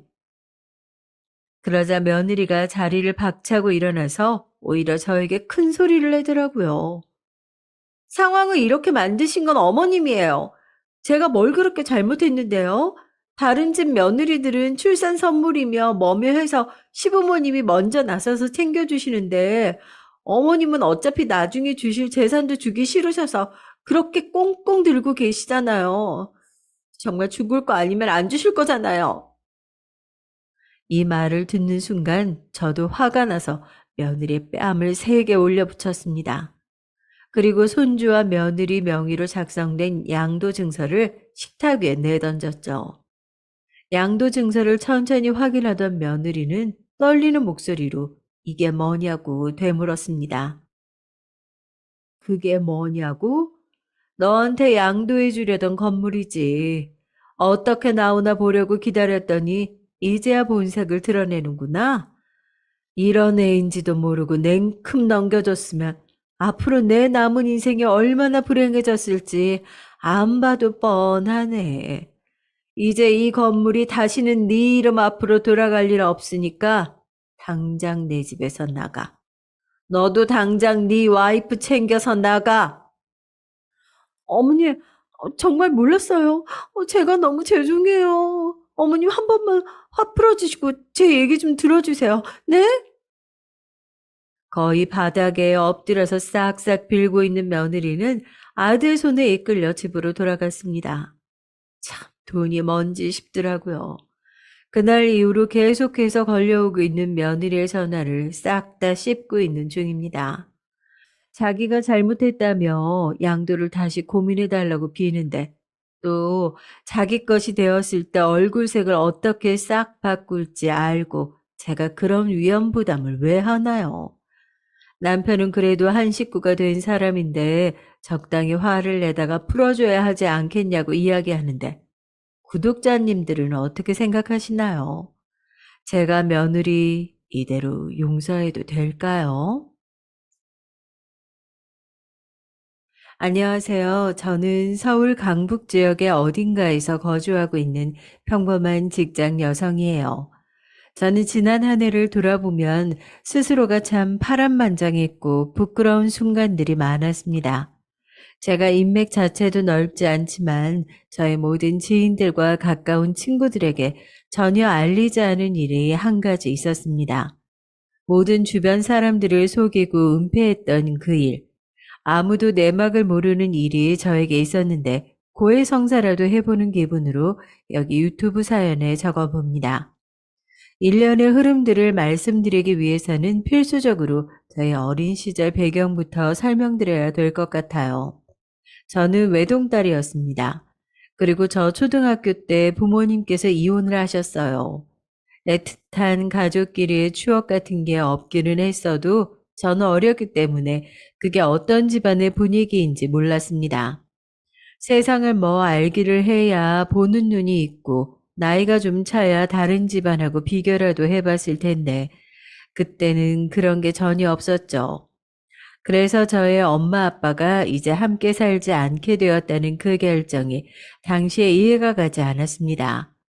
두 분이 무슨 이유로 이혼을 하셨는지도 몰랐어요. 그냥 서로가 안 맞았다고 그래서 각자 갈 길 간 것이라고만 한 게 지금까지 살면서 들은 부모님의 이혼 사유의 전부입니다. 아빠는 집 근처에 공장을 다니고 계셨고 엄마는 그냥 전업주부셨어요. 이건 나중에 안 것이지만 저희 가족이 원래 살았던 작은 방 2칸짜리 아파트는 엄마가 갖기로 하셨고 그 대신에 아빠가 돈을 지급받으셨다고 합니다. 저는 영문도 모른 채 그저 똥꼬발랄하게 뛰어놀던 방학 도중에 엄마와 이별을 해야 했고 그 집에서 나와야만 했어요. 두 분 중에서 아빠가 저를 데려가기로 하셨기 때문이죠. 어렴풋이 기억나는 건 엄마가 저 맞기 싫다고 아빠한테 계속 짜증을 내셨던 것 같아요. 아, 왜 똑바로 확답을 안 해주는 건데? 솔직히 당신이 책임져야 되는 거 아니야? 내가 키우면 앞으로 나는 어떡하라고? 저는 엄마가 심한 짜증을 낼 때면 방 안에서 그걸 다 듣고 있었습니다. 안 듣고 싶어도 소리가 방문을 타고 다 넘어왔어요. 당시에는 의미도 모른 채 심장이 쿵 짓눌리고 괜히 엄마의 눈치를 살피기도 했었는데 지금 돌아보면 어렸던 때라도 본능적으로 알았던 것 같아요. 엄마는 나를 원하지 않는구나. 나를 필요로 하지 않는구나. 이 생각을 하고 말았던 것이죠. 저는 아빠와 함께 다른 지역에 있는 할아버지 할머니 댁으로 가서 새로운 생활을 시작했어요. 저를 가볍게 여겨주신 할아버지와 할머니께선 참 마음을 많이 써주셨죠. 제가 나이 들면서 성격이 완전히 바뀌었는데 어렸을 적에는 천방지축에 왈가닥인 기질이 강했거든요. 집중력도 약해서 밥을 잘 먹고 있다가도 갑자기 허공을 보면서 노래를 불렀고, 학교 숙제를 하다가도 갑자기 소리를 지르며 온 집을 뛰어다니는 어린이였죠. 하루아침에 집으로 들이닥친 손녀를 보시느라 두 분께서 얼마나 노고가 많으셨을지 나이가 들수록 죄송하고도 감사한 대목입니다. 아빠는 노가다를 다니시느라 바빴어요. 이때가 한창 몸을 정말 간다는 표현이 맞을 정도로 한 몸 갈아바쳐서 돈을 벌어 오셨던 시점으로 짐작이 됩니다. 아직 젊을 때 되도록 많이 땡기시겠다는 각오로 노가다판을 전전하셨죠. 할머니, 아빠 오늘도 안 와? 돈 벌러 멀리 갔어? 니네 아빠 돈 벌러 갔어. 저기 멀리 멀리 가서 딸내미 맛있는 거 사주고 예쁜 옷 입혀주겠다고 지금 돈 벌고 있다. 왜? 나는 사달라고 아빠한테 한 적 없는데. 난 부탁 안 했는데. 아빠 왜 멀리 간 거야? 이거사, 네가 언제까지 이렇게 어린애로만 있겠어? 너 크면 돈이 더 들어갈 거 아니야. 이번에는 좀 걸린다니까 괜히 아빠 타령 해대지 말고 밥이나 잘 먹고 있어. 당시에는 그런 걸 전혀 몰랐으니 아빠는 소위 숙식 노가다 형태로 일을 하셨어요. 나중에는 출퇴근으로 다니셨지만 제가 중학교 졸업하고 고등학교 입학할 때까지 그렇게 숙식으로 일을 하시며 돈을 벌어오셨습니다. 얼마나 고된 날들의 연속이었을지 쉽사리 짐작조차 할 수 없을 따름이에요. 아마 그때가 설날 명절의 전주였던 것으로 기억을 해요. 왜냐하면 그 며칠 후에 설날이 있었던 것 같거든요. 밤새 내렸던 눈으로 온 세상이 하얗게 뒤덮여 있던 아침, 저는 일어나자마자 집 근처에서 혼자 눈덩이를 굴려서 눈사람을 하나 만들었어요. 기껏 끼고 나온 털 장갑도 소용없이 손이 차갑게 얼어버렸고 할머니한테 잔소리 듣기 전에 얼른 집으로 올라가야겠다고 생각을 했죠. 아파트 통로 입구로 들어가면서 문득 뒤를 돌아봤는데 저기 멀리서 어떤 아줌마가 주차장에 차 옆에 서서 제 쪽을 바라보고 있는 것 같은 거예요. 복도형 아파트 1층 집이라서 저는 현관까지 가는 길에 복도를 지나며 다시 그쪽을 봤는데 아직도 그 아줌마가 제 쪽을 분명 쳐다보고 있는 것 같은 그런 시선이 얽힌 듯한 느낌을 받았습니다. 순간 무서워져서 얼른 집 안으로 뛰어들어갔죠. 너 아침밥 먹을 때가 한참이나 지났는데 어디를 쏘다니다가 와. 세상에. 옷 더러워진 것 봐라. 이것 봐, 이거. 할머니, 나 근데 집에 들어오다가 이상한 사람 봤다? 무슨 아줌마가 엄청 멀리서 나 쳐다보고 있었어. 국을 떠서 제 앞에 놔주시던 할머니께선 제가 신나게 떠드는 말에 표정이 확 변하셨어요. 먼저 식사를 마치시고 신문을 보고 계셨던 할아버지께서 일순간 할머니를 쳐다보는 게 느껴졌습니다. 저는 밥을 먹으려다 말고 두 분께서 좀 이상한 시선을 교환하시는 것에 의문을 품었죠. 할아버지께서는 헛기침을 하신 후 다시 신문을 보셨고 저도 그냥 밥을 먹기 시작했어요. 그리고 나서 제가 밥을 후딱 해치운 후에 그릇을 싱크대에 담가놓고 있을 때였죠. 띵동 벨이 울렸습니다. 문을 열어준 것은 할머니였는데 현관 쪽으로 간 저는 이내 소스라치게 놀라고 말았어요. 옷 차림새만 봐도 단박에 아까 저 밖에서 들어올 때 보았던 그 아줌마였거든요. 그리고 저는 그 아줌마가 저를 향해 어색한 웃음을 흘리며 잘 지냈냐고 묻는 순간 머리에 전구가 탁 켜졌습니다. 온다고 말은 했어도 설마 진짜 이렇게 올 줄은 몰랐구나. 이번에도 말뿐일 줄만 알았건만 일단 들어오거라. 날이 춥다. 할머니의 쌀쌀맞은 말투에 고개를 꾸벅하고선 신발을 벗고 안으로 들어온 그 아줌마는 바로 저의 엄마였어요. 아빠와는 이혼해 두 분이 남남이었다고 해도 저에게는 엄마는 엄마였죠. 세상 단 하나뿐인 존재인데 제가 어떻게 그리워하지 않고 지냈겠어요. 학급 친구들 사이에서 나만 엄마 없어라고 느껴질 때만큼 얼마나 속상했는지 모릅니다. 그런 엄마가 제 눈앞에 직접 나타났으니 저는 완전히 흥분 상태였죠. 오랜만에 보는 것이었는데 그동안 전화통화 3번 한 게 다였거든요. 이렇게 중학교 들어가는데 작게나마 제가 마음 써주고 싶어요. 그래서 염치불구하고 이렇게 찾아왔습니다. 엄마의 말을 듣고 보니 어쩐지 손에 쇼핑백을 들고 왔더라고요. 3개 중에 2개를 저한테 엄마가 내밀어 줬어요. 저는 저만 속으로 들떴고 어른들은 차분하다 못해 분위기가 썰렁한 것에 한껏 눈치를 살피면서 쇼핑백 안을 확인했습니다. 어른들끼리의 대화가 시작되자 그 틈을 타서 선물이 뭔지 살펴봤죠. 예쁜 코트랑 후드 집업이었어요. 후드 집업 상판에 제가 진짜 좋아하는 메이커의 로고가 크게 새겨져 있는 것에 너무 기뻐서 속으로 비명을 질렀죠. 이런 걸 알아주더니 역시 엄마였습니다. 네, 그럼요. 그때 말씀드렸던 그분하고 결혼해서 잘 살고 있어요.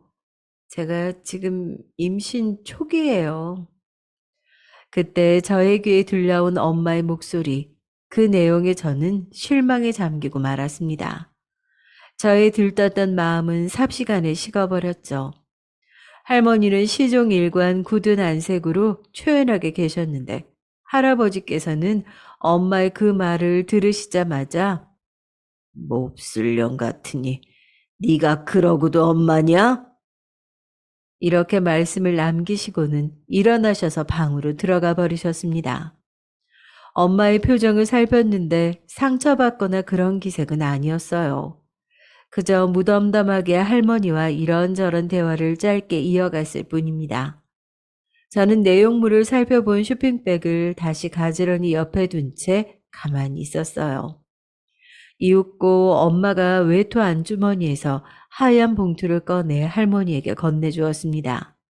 그것을 받아든 할머니께서 작게 한숨을 내쉬는 게 옆에 앉은 저에게도 고스란히 전달됐죠. 저도 저에게 돈이라는 것을 바로 알아차릴 수 있었어요. 엄마와의 짧은 재회는 그것으로 끝이었습니다. 이만 가보겠다며 일어난 엄마를 할머니는 잡지 않았고 저는 그 사실에 울컥했어요. 엄마가 신발을 신고 현관문을 여는 동안 저의 심장이 세차게 뛰었죠. 저는 결국 할머니의 부름도 무시하고 방금 나간 엄마를 따라 집을 나섰습니다. 엄마, 왜 이대로 가? 이제 또 언제 오는데? 우리 다시 볼 수 있어? 주차 구역 쪽으로 가다가 멈춘 엄마의 얼굴에 난색이 어려져 있었어요. 그러나 당시에 제가 신경 쓸 수 있는 건 아니었죠. 난 엄마 사는 곳도 모른단 말이야. 엄마, 나 데려가면 안 돼? 할머니, 할아버지랑은 말도 안 통하고 아빠는 돈 벌러 나가면 며칠씩 안 들어온다고. 나 혼자만 말이야. 지금 나 데려가. 저는 급기야 떼를 쓰면서 엄마의 팔을 붙잡았어요. 그러자 엄마가 저의 손을 떼어냈는데 표정이 변해 있었습니다. 기껏 너 생각해서 마지막으로 보러 왔더니만 너 이렇게 망칠 거야? 마, 마지막? 나 이제 엄마 못 봐? 내가 너를 다시 왜 보니? 그래도 너 생각해줘서 너 중학교 입학 전에 한번 와본 건데 나한테 뭘 더 바라는 거야? 어? 왜 기껏 베풀어준 호의에 감사할 줄도 모르고 그 이상을 기대하냐고. 데려가 달라느니 하면서 나한테 뭐를 바라지 마라. 너는 네 아빠랑 사는 거지. 나랑은 이제 인연 없어. 영원히. 그때까지 살면서 받은 충격 중 단연 최고였습니다. 저는 마지막 엄마가 저를 내려다보던 그 시선에서 애정이나 미련을 읽어내지 못했어요. 지금 떠올려 봐도 마찬가지입니다. 그 점이 바로 제가 엄마라는 존재에게 정을 떼어내는데 혁혁한 공을 세웠다고 봅니다. 시간이 지날수록 엄마의 그 마지막 말과 표정이 생각났고 점점 더 속에 화를 쌓아두게 됐죠. 저는 남이 아니라 엄마의 자식이고 딸인데 호의? 어떻게 그런 말을 할 수가 있었죠? 이해가 안 되기도 하고 사랑받지 못했으면 선택받지 못했다는 자괴감 또한 들었습니다. 저의 성격 형성에 정말 이 일이 큰 영향을 끼친 것 같네요. 저 중학교 때 고모로부터 똑같은 이유로 몇 번 잔소리를 들었었어요. 애가 우중충하다고요. 전 그 이전까지는 그런 비슷한 소리조차 들어본 적이 없었는데 말이죠. 엄마를 제 안에서 그렇게 떠나보내고 나서 아빠와 남은 인생을 살아가야 한다는 걸 오롯이 인지하게 됐던 것 같아요. 마침 그때부터 제가 머리 좀 컸다고 부를 만한 시기이기도 했고요. 그런데 애석한 점은 아빠가 노가다 일을 하시느라 제가 원하는 공감대와 거리가 먼 분이셨으며 유대감도 그다지 쌓지 못했다는 것이었죠. 예를 들어 저 중학교 때 학교 축제에 참여하게 되어서 그거 준비하고 있으면 아빠는 아, 그래? 아빤 그런 거 몰라. 학교 축제가 뭘 하는지 뭐 하면서 노는 건지 기억도 안 난다. 이렇게 너스레를 떠는 사람이었습니다. 제가 학업 스트레스를 토로할 때면 아빠는 있지. 원체 공부가 흥미가 없었어. 지금도 봐. 엉덩이 딱 붙이고는 못 있으니까 밖으로만 돌면서 일을 하잖냐. 아유, 우리 딸은 아빠 이런 거 안 닮았나 봐. 이런 영양가 없는 반응을 했어요. 그때 사춘기여서 저는 그런 아빠가 마음에 안 들었죠. 속으로는 저러니까 엄마가 떠났지. 멋이라고 없는 남자니까 이런 생각도 하고는 했습니다. 힘들고 매번 삭신이 쑤시는 일이지만 땀 뻘뻘 흘려도 내 새끼 먹여 살릴 생각만 하면 싱글벙글 웃음이 지어진다는 아빠. 그런 말을 들을 때면 낯간지럽다고 저는 얼굴을 구겼지만 내심 애틋하고 뭉클했어요. 언제부턴가 민망해서 애정 표현을 저는 겉으로는 안 하게 되더라고요. 그리고 제가 고등학교에 올라갔는데 그때 일이 생겼습니다. 아빠한테 여자가 생겼어요. 이때부터는 숙식 노가다 안 하시고 집에서 출퇴근하면서 일을 다니셨죠. 그러면서 만나신 건지 아니면 만났기 때문에 근무 형태를 바꾼 건지 그 인과관계까진 제가 모르겠네요. 아빠가 나이가 들어서 그러나 예전보다 좀 멀끔하게 단정하게 다니시는 것 같다고 생각을 했었는데 이유가 있었던 겁니다. 나보다 한 살 아래인데 정말 생각이 깊어. 그래서 나는 나보다 누님이신 것 같다고 처음에 너스레를 떨었다니까. 안 해본 게 없는 게 사람이야. 인력소에서 정말 가진 일을 다 했대. 그 각종 청소, 방수, 도배 이런 거 싹 다 해봤고 타일 보조까지도 나가봤대. 이거 엄청난 거거든. 진짜 인재도 인재인데 노력이며 끈기며 정신력이 뒷받침되어야만 할 수 있는 거야.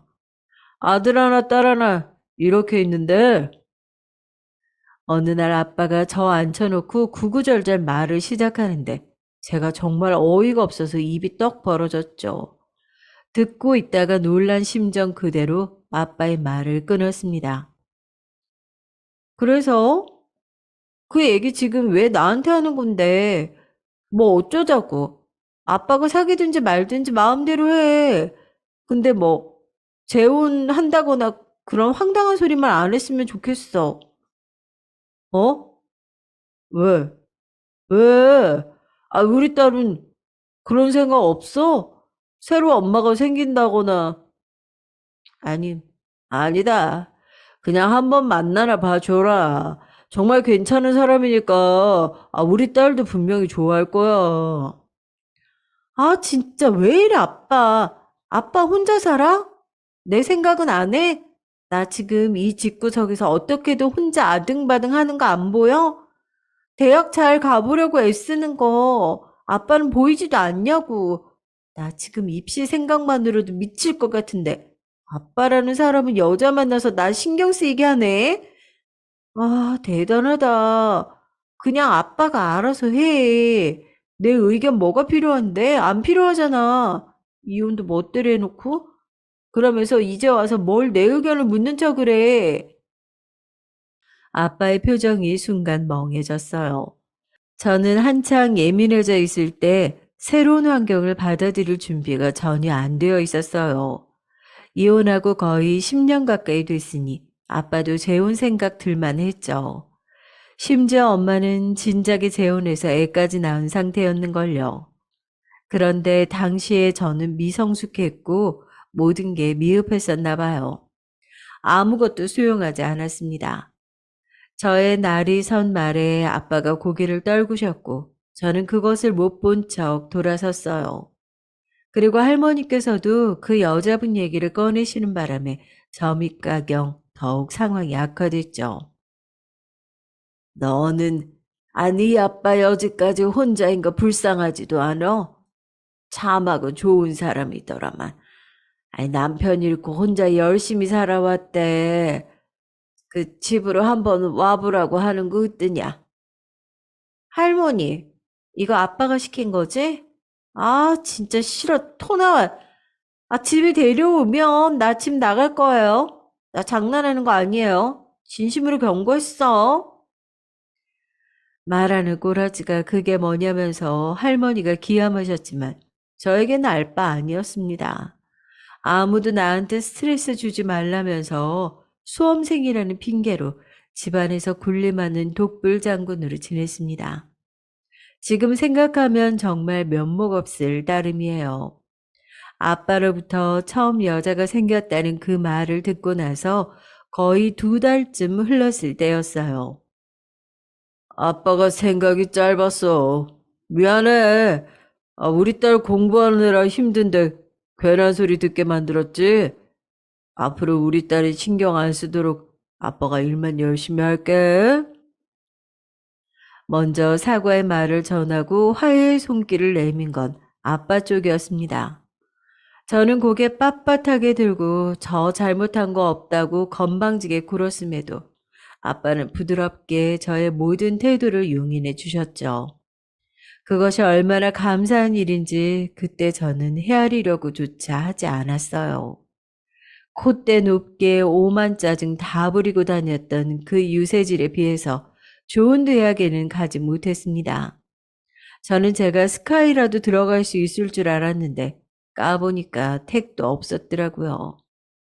그러던 어느 날 너무 가슴 아픈 일이 생겼어요. 저 20살 초여름 할아버지께서 돌아가셨습니다. 아파트 상가에 있는 슈퍼를 가시다가 쓰러지셔서 병원에 입원하셨는데 퇴원하지 못하고 그대로 떠나셨어요. 너무나 큰 충격이었습니다. 철이 없었던 탓인지 저는 할머니께서 할아버지에게 별로 정이 없으신 줄 알았거든요. 늘 오래 봐서 지겹다, 늙어서 징그럽다, 영감탱이는 식충이다. 이런 말씀들을 달고 사셨거든요. 적어도 반쯤은 진심이니까 그러시는 줄 알았는데 할아버지 돌아가시고 나서 할머니 오열하는 모습을 보고 저절로 숙연해졌습니다.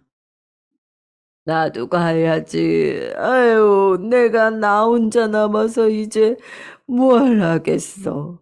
이봐요, 당신. 먼저 떠나면 후련해? 좋아요. 나보다 먼저 당신이 갔으니 그 짝에서 내 자리까지 잘 살펴놓고 기다리고 계시오. 나 곧장 곁으로 갈랍니다.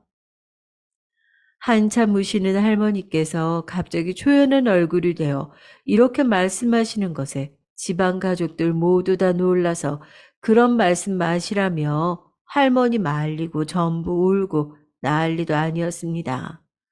저도 그 모습 지켜보면서 뜨거운 눈물이 났어요. 저는 누군가의 죽음이라는 것 자체가 처음이었으니까요. 기분이 정말 이상했습니다. 장례식 이후 아빠에게 넌지시 물어봤죠. 아빠, 전에 만났던 분하고는 어떻게 됐어? 애저녁에 쫑났다. 뭐? 정말? 그럼 아예 헤어진 거야? 아이, 시기가 지났지, 이제는. 앞으로 나는 우리 딸만 있으면 돼. 그러면 행복해. 아빠가 웃으면서 대답을 하시는데 제 속이 쓰려왔습니다. 성인이 되어서야 할아버지의 죽음을 겪고 나서야 보이더라고요. 아빠의 웃는 얼굴에는 슬픔, 씁쓸함 같은 게 담겨져 있다는 거요. 할아버지께서 돌아가시고 나서 아빠도 심경의 변화가 있으셨던 것 같았습니다. 딸, 서프라이즈 소식 있다. 아빠 오늘부로 담배 끊었다. 갑자기 담배를? 갑자기 금연을 선언하신 거예요. 현장 일 다니면 무조건 담배를 피울 수밖에 없다고 그러셨던 분인데요. 너무 오랫동안 담배를 달고 사셨고 나이 드시면서 흡연량이 남아 줄여가고 계셨는데 할아버지의 부고 이후로 아예 딱 끊겠다고 하셨고 실제로도 그 약속을 지키셨습니다. 집에서는 절대 안 피우셨지만 사람 몸에 남은 그 담배 잔향이 항상 느껴졌었는데 아빠가 금연하시니까 저도 좋더라고요. 저는 아빠가 다니는 그 노가다 현장 일이 무엇인지 잘 몰랐어요. 친구들한테 나는 엄마도 없고 아빠는 노가다 뛰어서 할머니, 할아버지랑 산다는 제 소개가 올곧게 되지 않았던 걸 보면 내면에서 약간의 창피함을 가지고 있었던 것 같아요. 늘 흐지부지하게 말하면서 대화 중에 아빠에 대한 주제가 나오면 피해버리기 일쑤였죠.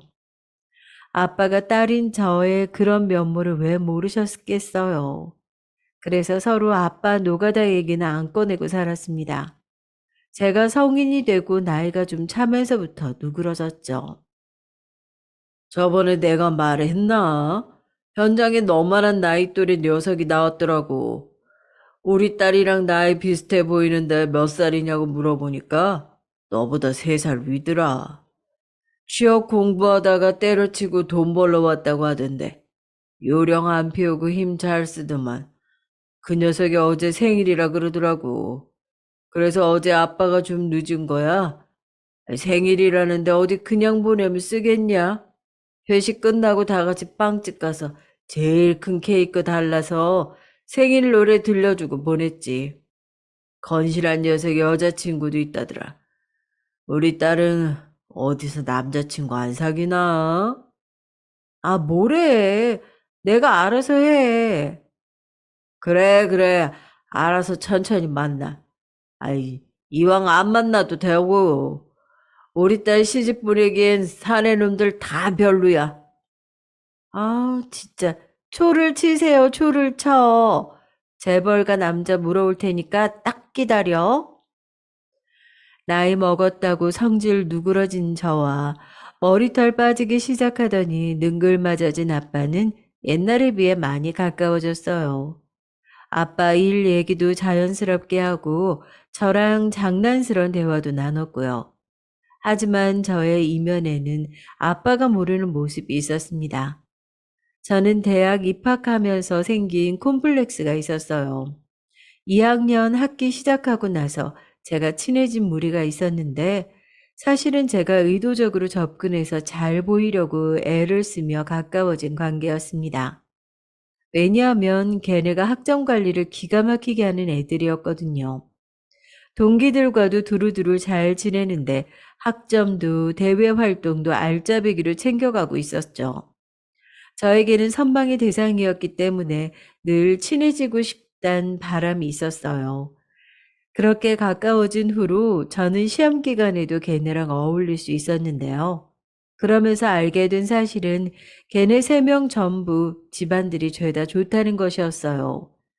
집안의 기본으로 교사, 공무원, 대기업 임원은 있는 모양이더라고요. 머리 안 쓰고 몸 쓰는 부모를 둔 사람은 저뿐이었습니다. 아, 부모도 아니었죠. 저는 엄마도 없었으니까요. 그 사이에서 알게 모르게 주눅이 들었던 저는 우리 아빠? 사업하시는데 난 잘 몰라. 이런 대화를 서로 워낙 잘 안 해서. 그리고 부모님은 성격 차이로 이혼하셨어. 뭐 사업하고 그러다 보면 신경 쓸 것도 많고 예민하시기도 하고 그런가 봐. 안 맞는다고 하시더니 이혼하셨고, 나도 부모님 인생이니까 존중해 드렸지. 저의 가정 환경을 제멋대로 포장해서 말하고 말았습니다. 최대한 있어 보이는 척, 쿨한 척. 그런 것을 시작으로 저는 대외적으로 늘 사업가 아빠를 내세우며 지내게 됐어요. 노가다 뛰면서 그 돈으로 나 뒷바라지 해온 아빠. 내가 세상에서 가장 잘 알고 전혀 안 부끄러워. 난 우리 아빠 자랑스러워. 이게 내 진심이니까 겉으로만 포장하고 다니는 게 뭐 어때서? 지들이 우리 아빠가 아직까지 현장 일 하는지 안 하는지 알게 뭐야. 왠지 모를 죄책감 같은 기분이 들 때마다 저는 거울을 보며 스스로 그렇게 되뇌이곤 했어요. 난 당당하다. 잘못 없는 거짓말을 할 뿐이다. 이렇게 자기 합리화를 했죠. 저는 대학 재학 시절부터 몇 번 짧은 연애를 했어요. 취업 후에 시작한 연애가 그나마 진심 어린 관계였는데요. 연애 기간 1년이 넘어갔을 무렵 권태기가 찾아왔습니다.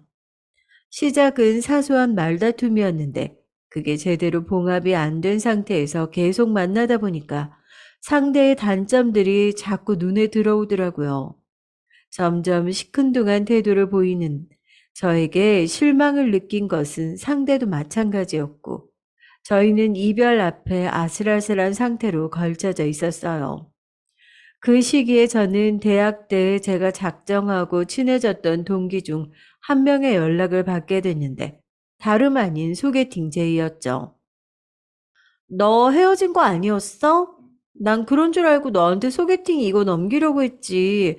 남자 조건 진짜 장난 아니래. 완전 괜찮대. 나도 남친만 없었으면 받았을 텐데. 아쉽다. 나랑 엄청 친한 언니가 다리 놔주는 거니까 웬만하면 네가 받아봐. 이런 식으로 소개받는 것은 부담되고 불편했죠. 잘못 그르치면 큰일이었으니까요. 그런데 집안 좋은 이 동기가 굳이 친한 언니라고 언급할 정도면 분명히 괜찮은 조건의 남자일 것 같은 거예요. 제가 워낙 연애 권태기에 빠져 있기도 해서 이런 우울한 기분도 날려버릴 겸 그 소개팅을 받아들였습니다. 소개팅 자리에 나간 제가 만나본 그 남자, 외모부터 크게 취향 안 타게 생긴 것이 굉장히 무난한 얼굴이더라고요. 반대로 말하면 웬만한 여자들이 다 준수하다고 말할 것 같은 얼굴이랄까요?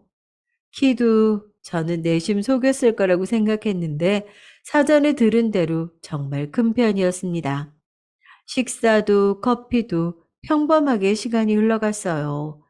생각보다 참 괜찮은 남자라서 나 정도면 별로 눈에 안 차겠네. 오늘이 끝이겠네. 이런 결론을 머릿속에 펼쳐놓기도 했었죠. 그런데 예상외로 이 남자가 저에게 먼저 애프터 신청을 했습니다.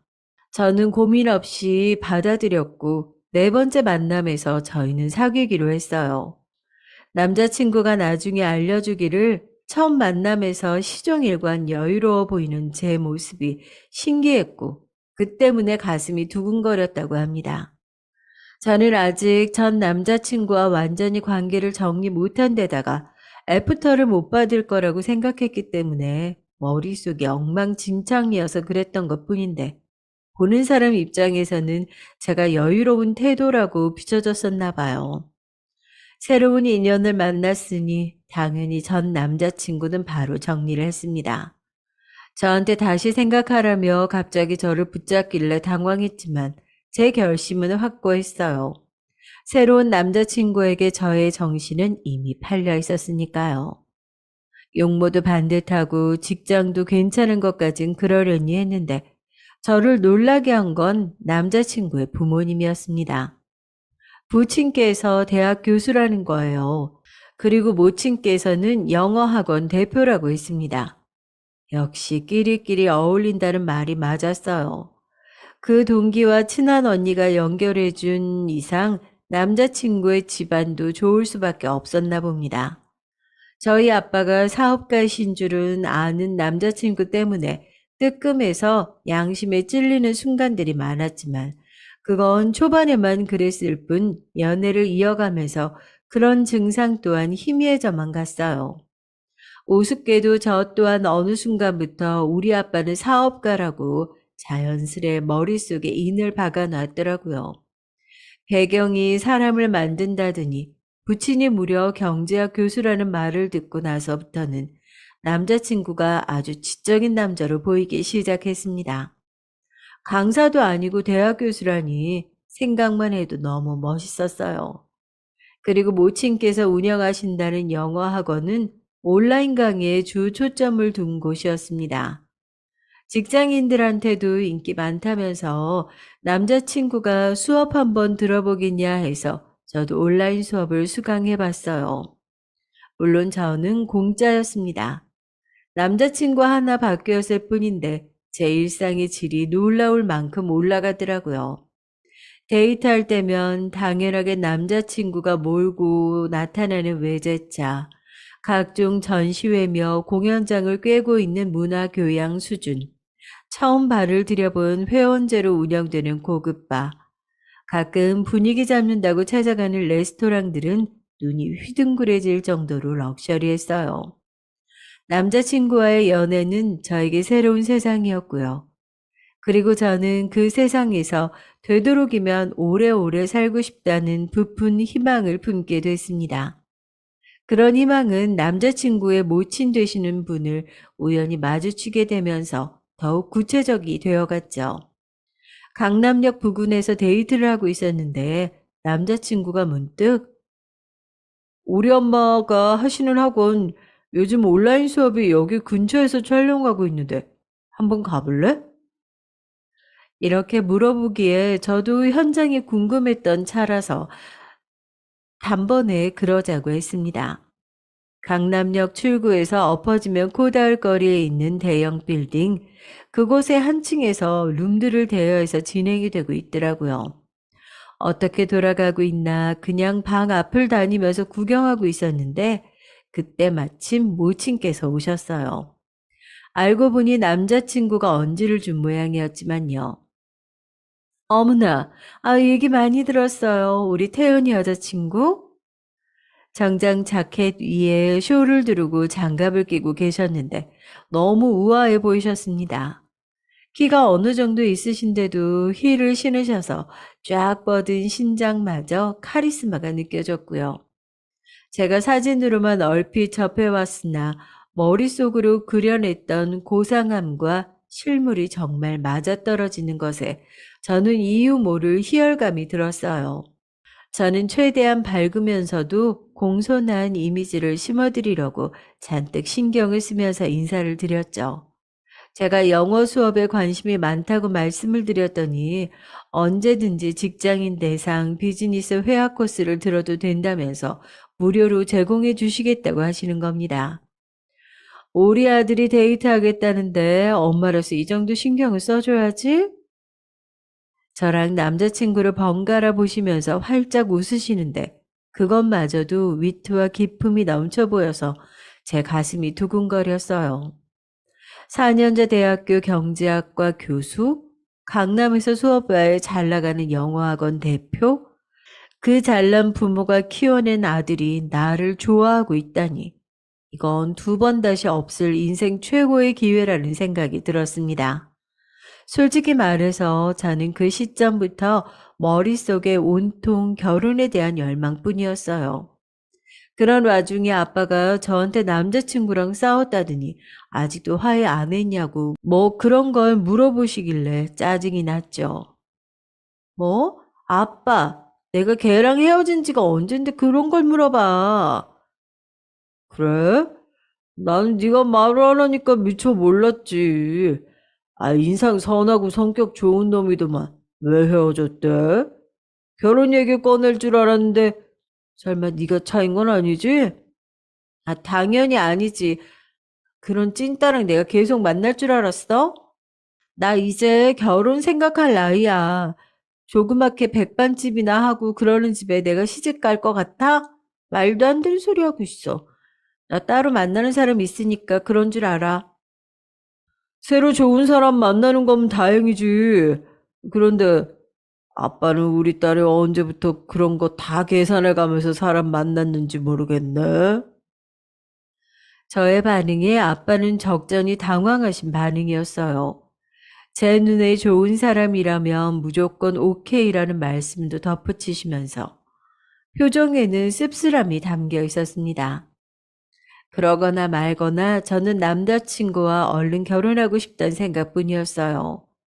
남자친구의 사촌 형은 대학병원에서 근무하는 의사였고 일전에 친한 지인이라면서 저에게 인사시켜준 사람은 변호사였습니다.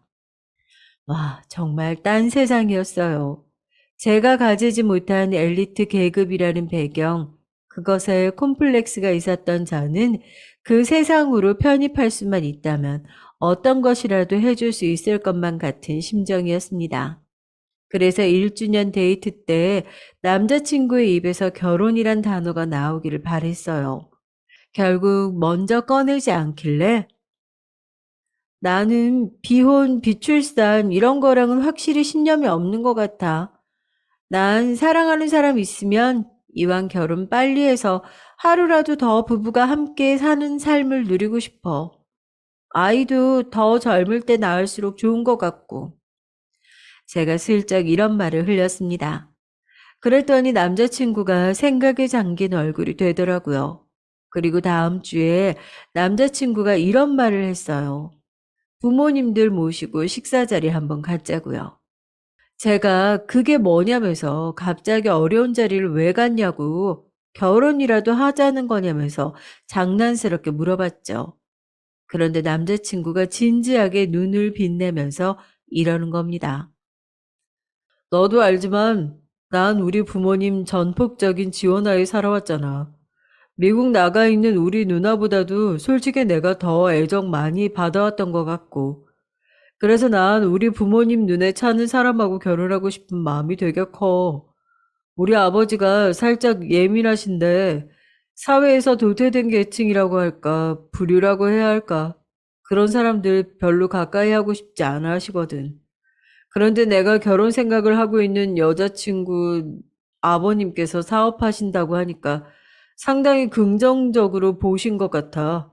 반응이 좋길래 쇳불도 당김에 뺄 겸 양가 모이는 자리 어떠냐고 여쭤본 거지. 바로 그러라고 하시더라고. 어때? 아버님 시간 되실까? 아무래도 저에게 기회가 찾아올 것 같았어요. 저는 그 순간 그런 생각밖에 안 들어서 무조건 된다고 가능하다고 대답해 버렸습니다.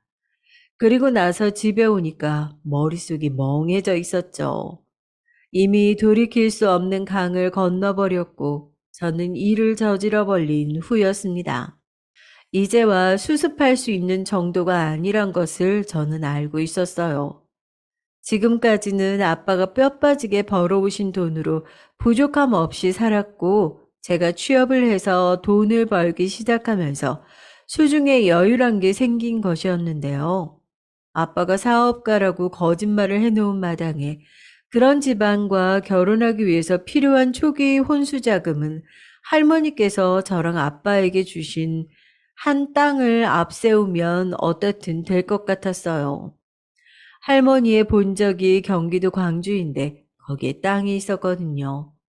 허리 펴고 살만한 집들의 시집간 고모들보다는 지난 세월 부대끼며 같이 산 데다가 노가다 막노동판을 전전하느라 고생한 저희 아빠에게 주고 싶다고 하셨어요.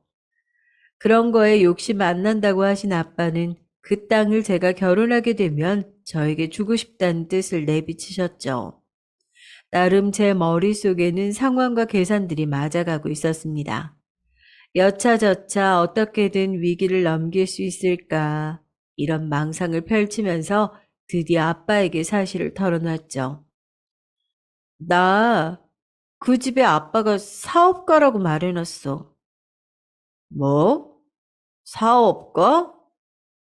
구구절절 말하기엔 너무나도 창피했던지라 저는 대강의 자초지종만을 아빠에게 설명을 드렸어요. 아빠는 벙쪄서 멍하게 있다가 돌연 피식 웃음을 지으셨죠. 아서라, 내가 무슨 사업가냐? 나는 영어 알파벳 순서대로 쓰라면 그것도 못 쓰는 사람이야. 될 게 있고 안 될 게 있지. 이건 안 돼. 그럼 어떡하라고. 그러면 뭐 우리 아빠는 막노동하면서 저 키우셨고요. 이렇게 말할까? 우리 아빠는 책상 앞에 앉아서 일해본 적 없는, 평생 한 번도 없는, 내내 흙먼지 뒤집어 써가면서 오만 더러운 환경에서 일해왔다고 할까? 내가 그러면 되겠어? 저는 저도 모르게 감정이 격해져서 아빠에게 상처가 될 말을 쏘아댔습니다.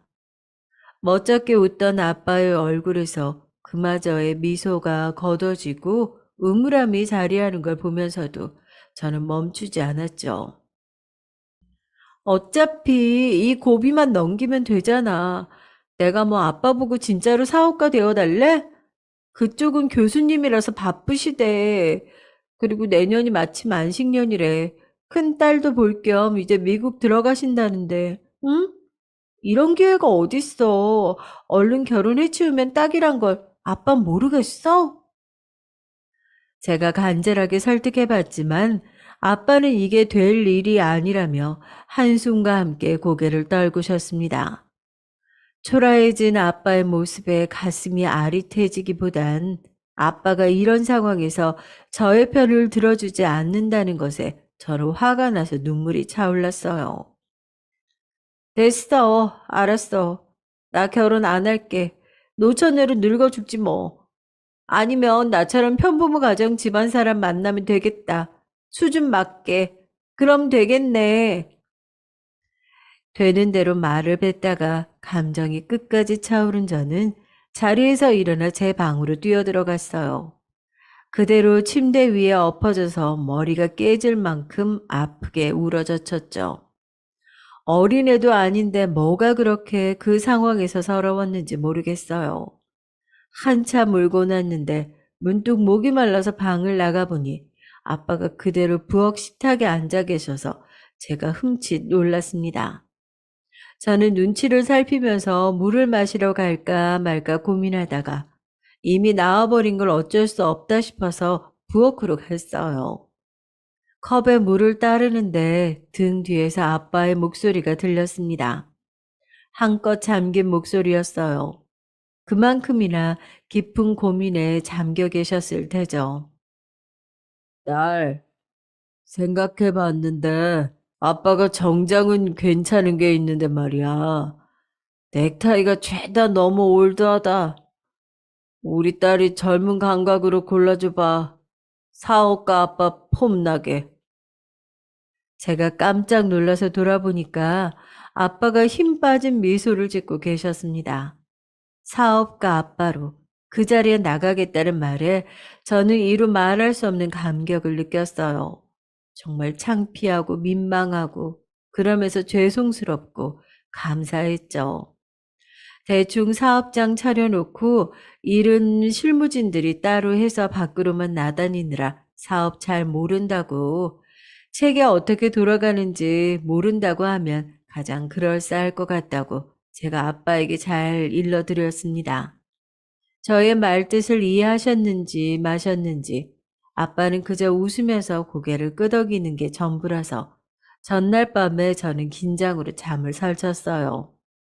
마침내 남자친구의 부모님과 함께하는 식사 자리 당일, 평소에 잠바떼기 차림과는 다르게 정장을 빼 입으시고 식당으로 향했습니다. 아빠, 그냥 별 아무 소리 안 하고 가만히 있어도 돼. 알았지? 아무렴, 내가 분위기 망칠까 봐? 걱정 마. 아빠 이런 거 잘해. 도대체 뭘 잘한다는 건지 불안감을 가지고 자리하게 됐어요. 사진으로만 뵙고 얘기로만 들어왔던 남자친구의 부친을 저도 처음 마주하는 자리였죠. 서글서글하게 웃는 얼굴에 금속대 안경을 쓰셔서 부드러운 인상이었는데 말씀하시는 걸 들으니까 목소리가 굉장히 중후하고 저음이시더라고요. 저는 자꾸 경직되려고 하는 표정을 애써 관리하면서 밥을 먹었죠. 되도록이면 모든 주제가 저를 향하기를 바라면서 대화가 이어질 때면 제가 얼른 끼어들어 말을 길게 이어나가곤 했습니다. 하지만 저희 아빠를 향한 일말의 관심마저 차단하긴 한 불가능이었어요. 제가 과묵한 사람인 척 굴면서 말을 줄이면 된다고 했던 거랑은 달리 제 조언과 당부를 잊은 것인지 아빠는 퍽 살갑게 말을 늘어놓았습니다. 저러다가 무슨 말 실수라도 하는 건 아닌가 싶었는데 저는 점점 놀라게 됐죠. 그 사업해서 돈은 좀 만졌지만 늘 검소하게 살려고 노력하고 있습니다. 이 점을 저희 딸내미한테도 늘 강조하고 있지요. 저희 가훈이자 가풍입니다. 너스레를 떨며 허허 웃는 아빠에게서는 제가 본디 알던 헐렁이 중년 아빠의 면모를 찾아볼 수 없었어요. 티나게 아빠를 말릴 수도 없어서 저는 불안에 혼자 눈을 떨면서 있었어요. 지금 사업은 동업자한테 실상 넘긴 셈입니다. 저는 허울로서 종종 업장 들여다보고 있는 형국이고요. 이제 인생의 황금기에서 할 다른 일을 찾아봐야 할 때인 것 같습니다. 그런데 우리 아빠가 이런 말투를 구사할 수 있었던 사람이었던가 들을수록 신기하고 믿어지지가 않는 거예요. 여유는 물론 기품마저 넘치는 것에 저는 적잖이 당황했습니다. 도대체 어떻게 된 일인지 모르겠는 거예요. 남자친구의 부친께서 요즘 부동산이 화두인데 이것에 관심이 많다면서 서두를 펼치시자 아빠가 어디 지역에 아파트 들어가는 것 하며 각종 시공사 이야기, 부동산 투기 이야기, 그에 관련되어 정권 이야기까지 줄줄 늘어놓으시는 겁니다. 저는 웃으면서 대화를 경청하는 척 했지만 완전한 돌발 상황에 속은 금방이라도 뒤집어질 것 마냥 울렁거렸어요. 그러니까요. 총수요가 따라오기 때문에 인플레이션이 일어난다지만 더 흔한 입장으로는 뭔가 상승하기 때문 아니겠어요? 이 원자재 가격이 뛰니까 결국은 코스트 푸시 인플레이션이 일어날 수밖에요. 이게 정말 저희 아버지 입에서 나온 말들이 맞는 것인지 전 너무나도 혼란스러웠습니다. 갑자기 다른 세계에서 뚝 떨어진 이방인이 된 것 같았어요. 경제학 교수인 남자친구의 부친과 함께 유식한 대화를 이어가고 있는 게 정말 저희 아빠가 맞는 것인지 저는 체할 때 증상처럼 몸이 싸하게 식고 배 부분이 차가워져서 슬쩍 젓가락을 내려놓고 테이블 아래로 손을 주물주물 만졌습니다. 그때였어요. 테이블 아래 아빠의 왼손이 뻗어오더니 제 손을 슬쩍 잡아왔습니다. 저는 놀라서 아빠에게 눈짓을 했는데 너무나도 태연하게 남자친구의 부모님께서 하시는 말들에 웃으면서 고개를 끄덕이고 계셨죠. 그러다 저랑 눈이 마주쳤을 때 아빠는 상대편 몰래 저에게 입모양으로 말씀하셨습니다. 괜찮아 라고요. 아빠가 괜찮다는 것인지 저보고 괜찮냐고 물어온 것인지 저는 그 순간 분간하지 못했어요. 다만 아빠의 얼굴을 보고 그 입모양을 읽어낸 순간 걷잡을 수 없는 감정의 파도가 제 안에서 일어났다는 것이죠. 다음에는 아빠들끼리 따로 만나서 심도 깊은 대화를 나눠보자고 남자친구의 부친께서 즐겁게 말씀하시는 거에 저도 심장이 거세게 뛰었습니다. 남자친구의 누나 문제 때문에 결혼식 날짜는 다음번에 더 구체적으로 날짜를 확정하자는 것으로 되었고요. 모두가 웃고 있는데 저만 테이블 아래 감춘 손을 덜덜 떨면서 불안에 휩싸이고 있었죠. 이게 맞나? 그런 확신이 없으니까 미칠 것 같은 불안이 저를 휘감았습니다. 식사 결제는 남자친구가 나서서 했어요. 저희는 일부러 차를 멀리 세워두었기 때문에 식당 입구에서 남자친구 쪽과는 인사를 나눴습니다. 모친께서 저에게 안색이 안 좋다고 체한 것 아니냐며 얼른 들어가 쉬라고 하시는데 꿀 먹은 벙어리 마냥 대답도 못하고 꾸벅 인사만 하고 돌아섰습니다. 아빠와 함께 멀리 세워둔 차로 향하면서 아빠, 나 때문에 준비한 거야? 공부라도 했어? 저의 입이 스르르 열렸어요. 내가 현장 짬이 얼만데, 야, 나도 나름 그런 쪽으로 빠삭하다면 빠삭해. 베테랑 우습게 보지 마라. 아빠가 웃으면서 대답하는데 저의 가슴은 갈갈이 찢겨지고 있었습니다. 그 고통, 아빠는 저보다 앞서 겪으셨을 거라고 생각하니 눈시울이 뜨거워졌어요. 딸, 아빠 잘했어? 응, 아빠 최고였어. 딸, 행복하지? 행복한 거 맞지? 아빠가 저의 얼굴을 보며 행복하냐고 물어보는데 저는 아무 말도 할 수가 없었습니다. 행복이요? 그거 생각해 본 적 없었어요. 제가 남자친구랑 정말 사랑해서 결혼이 하고 싶은 것인가? 냉정하게 저의 양심에 걸고서 그렇지는 않다는 생각이 들었습니다. 사랑은 하지만 제가 미쳐서 열망한 것은 그의 배경이었습니다. 제가 원한 것은 그들의 세상에 합류하는 것이었어요.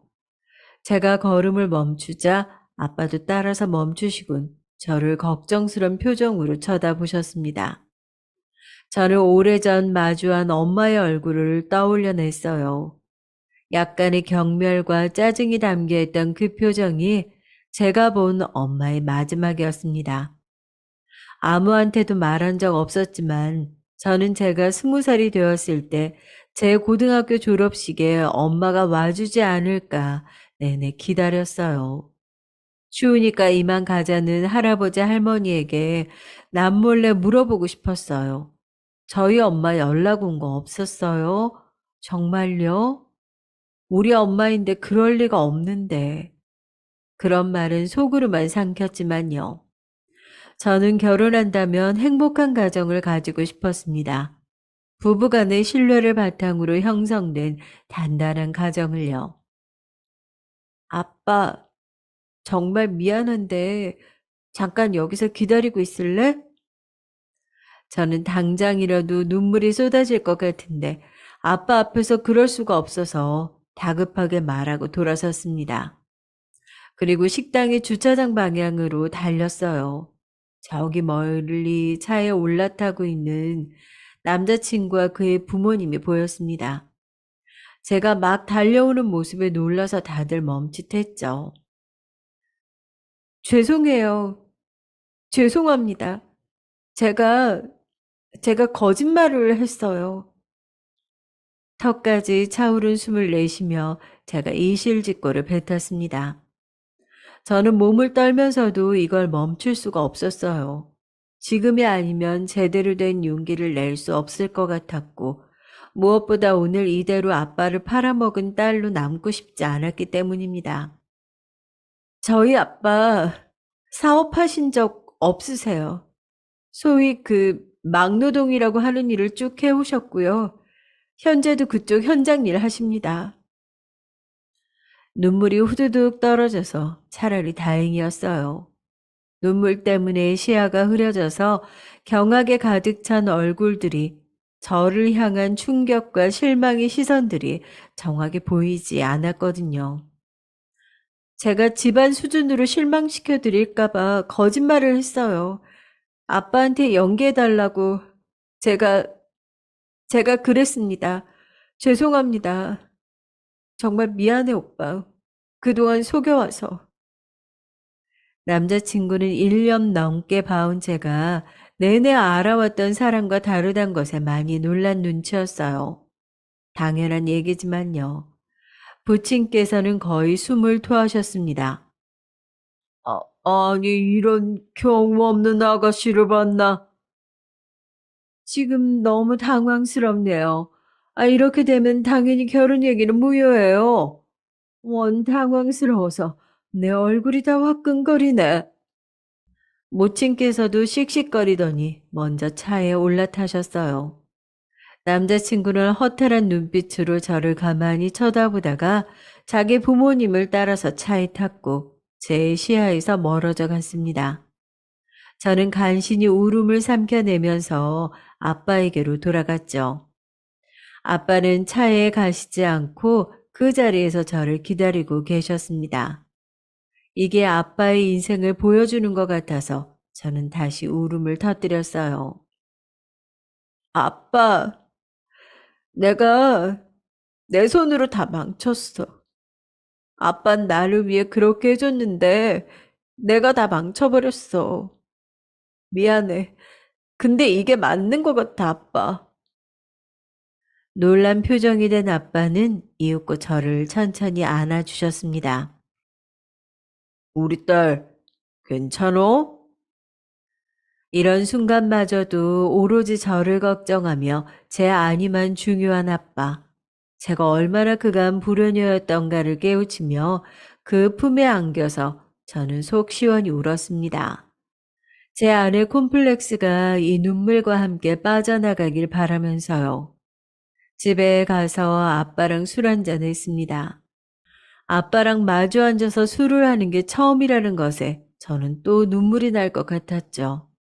온통 죄송한 것 투성이었어요.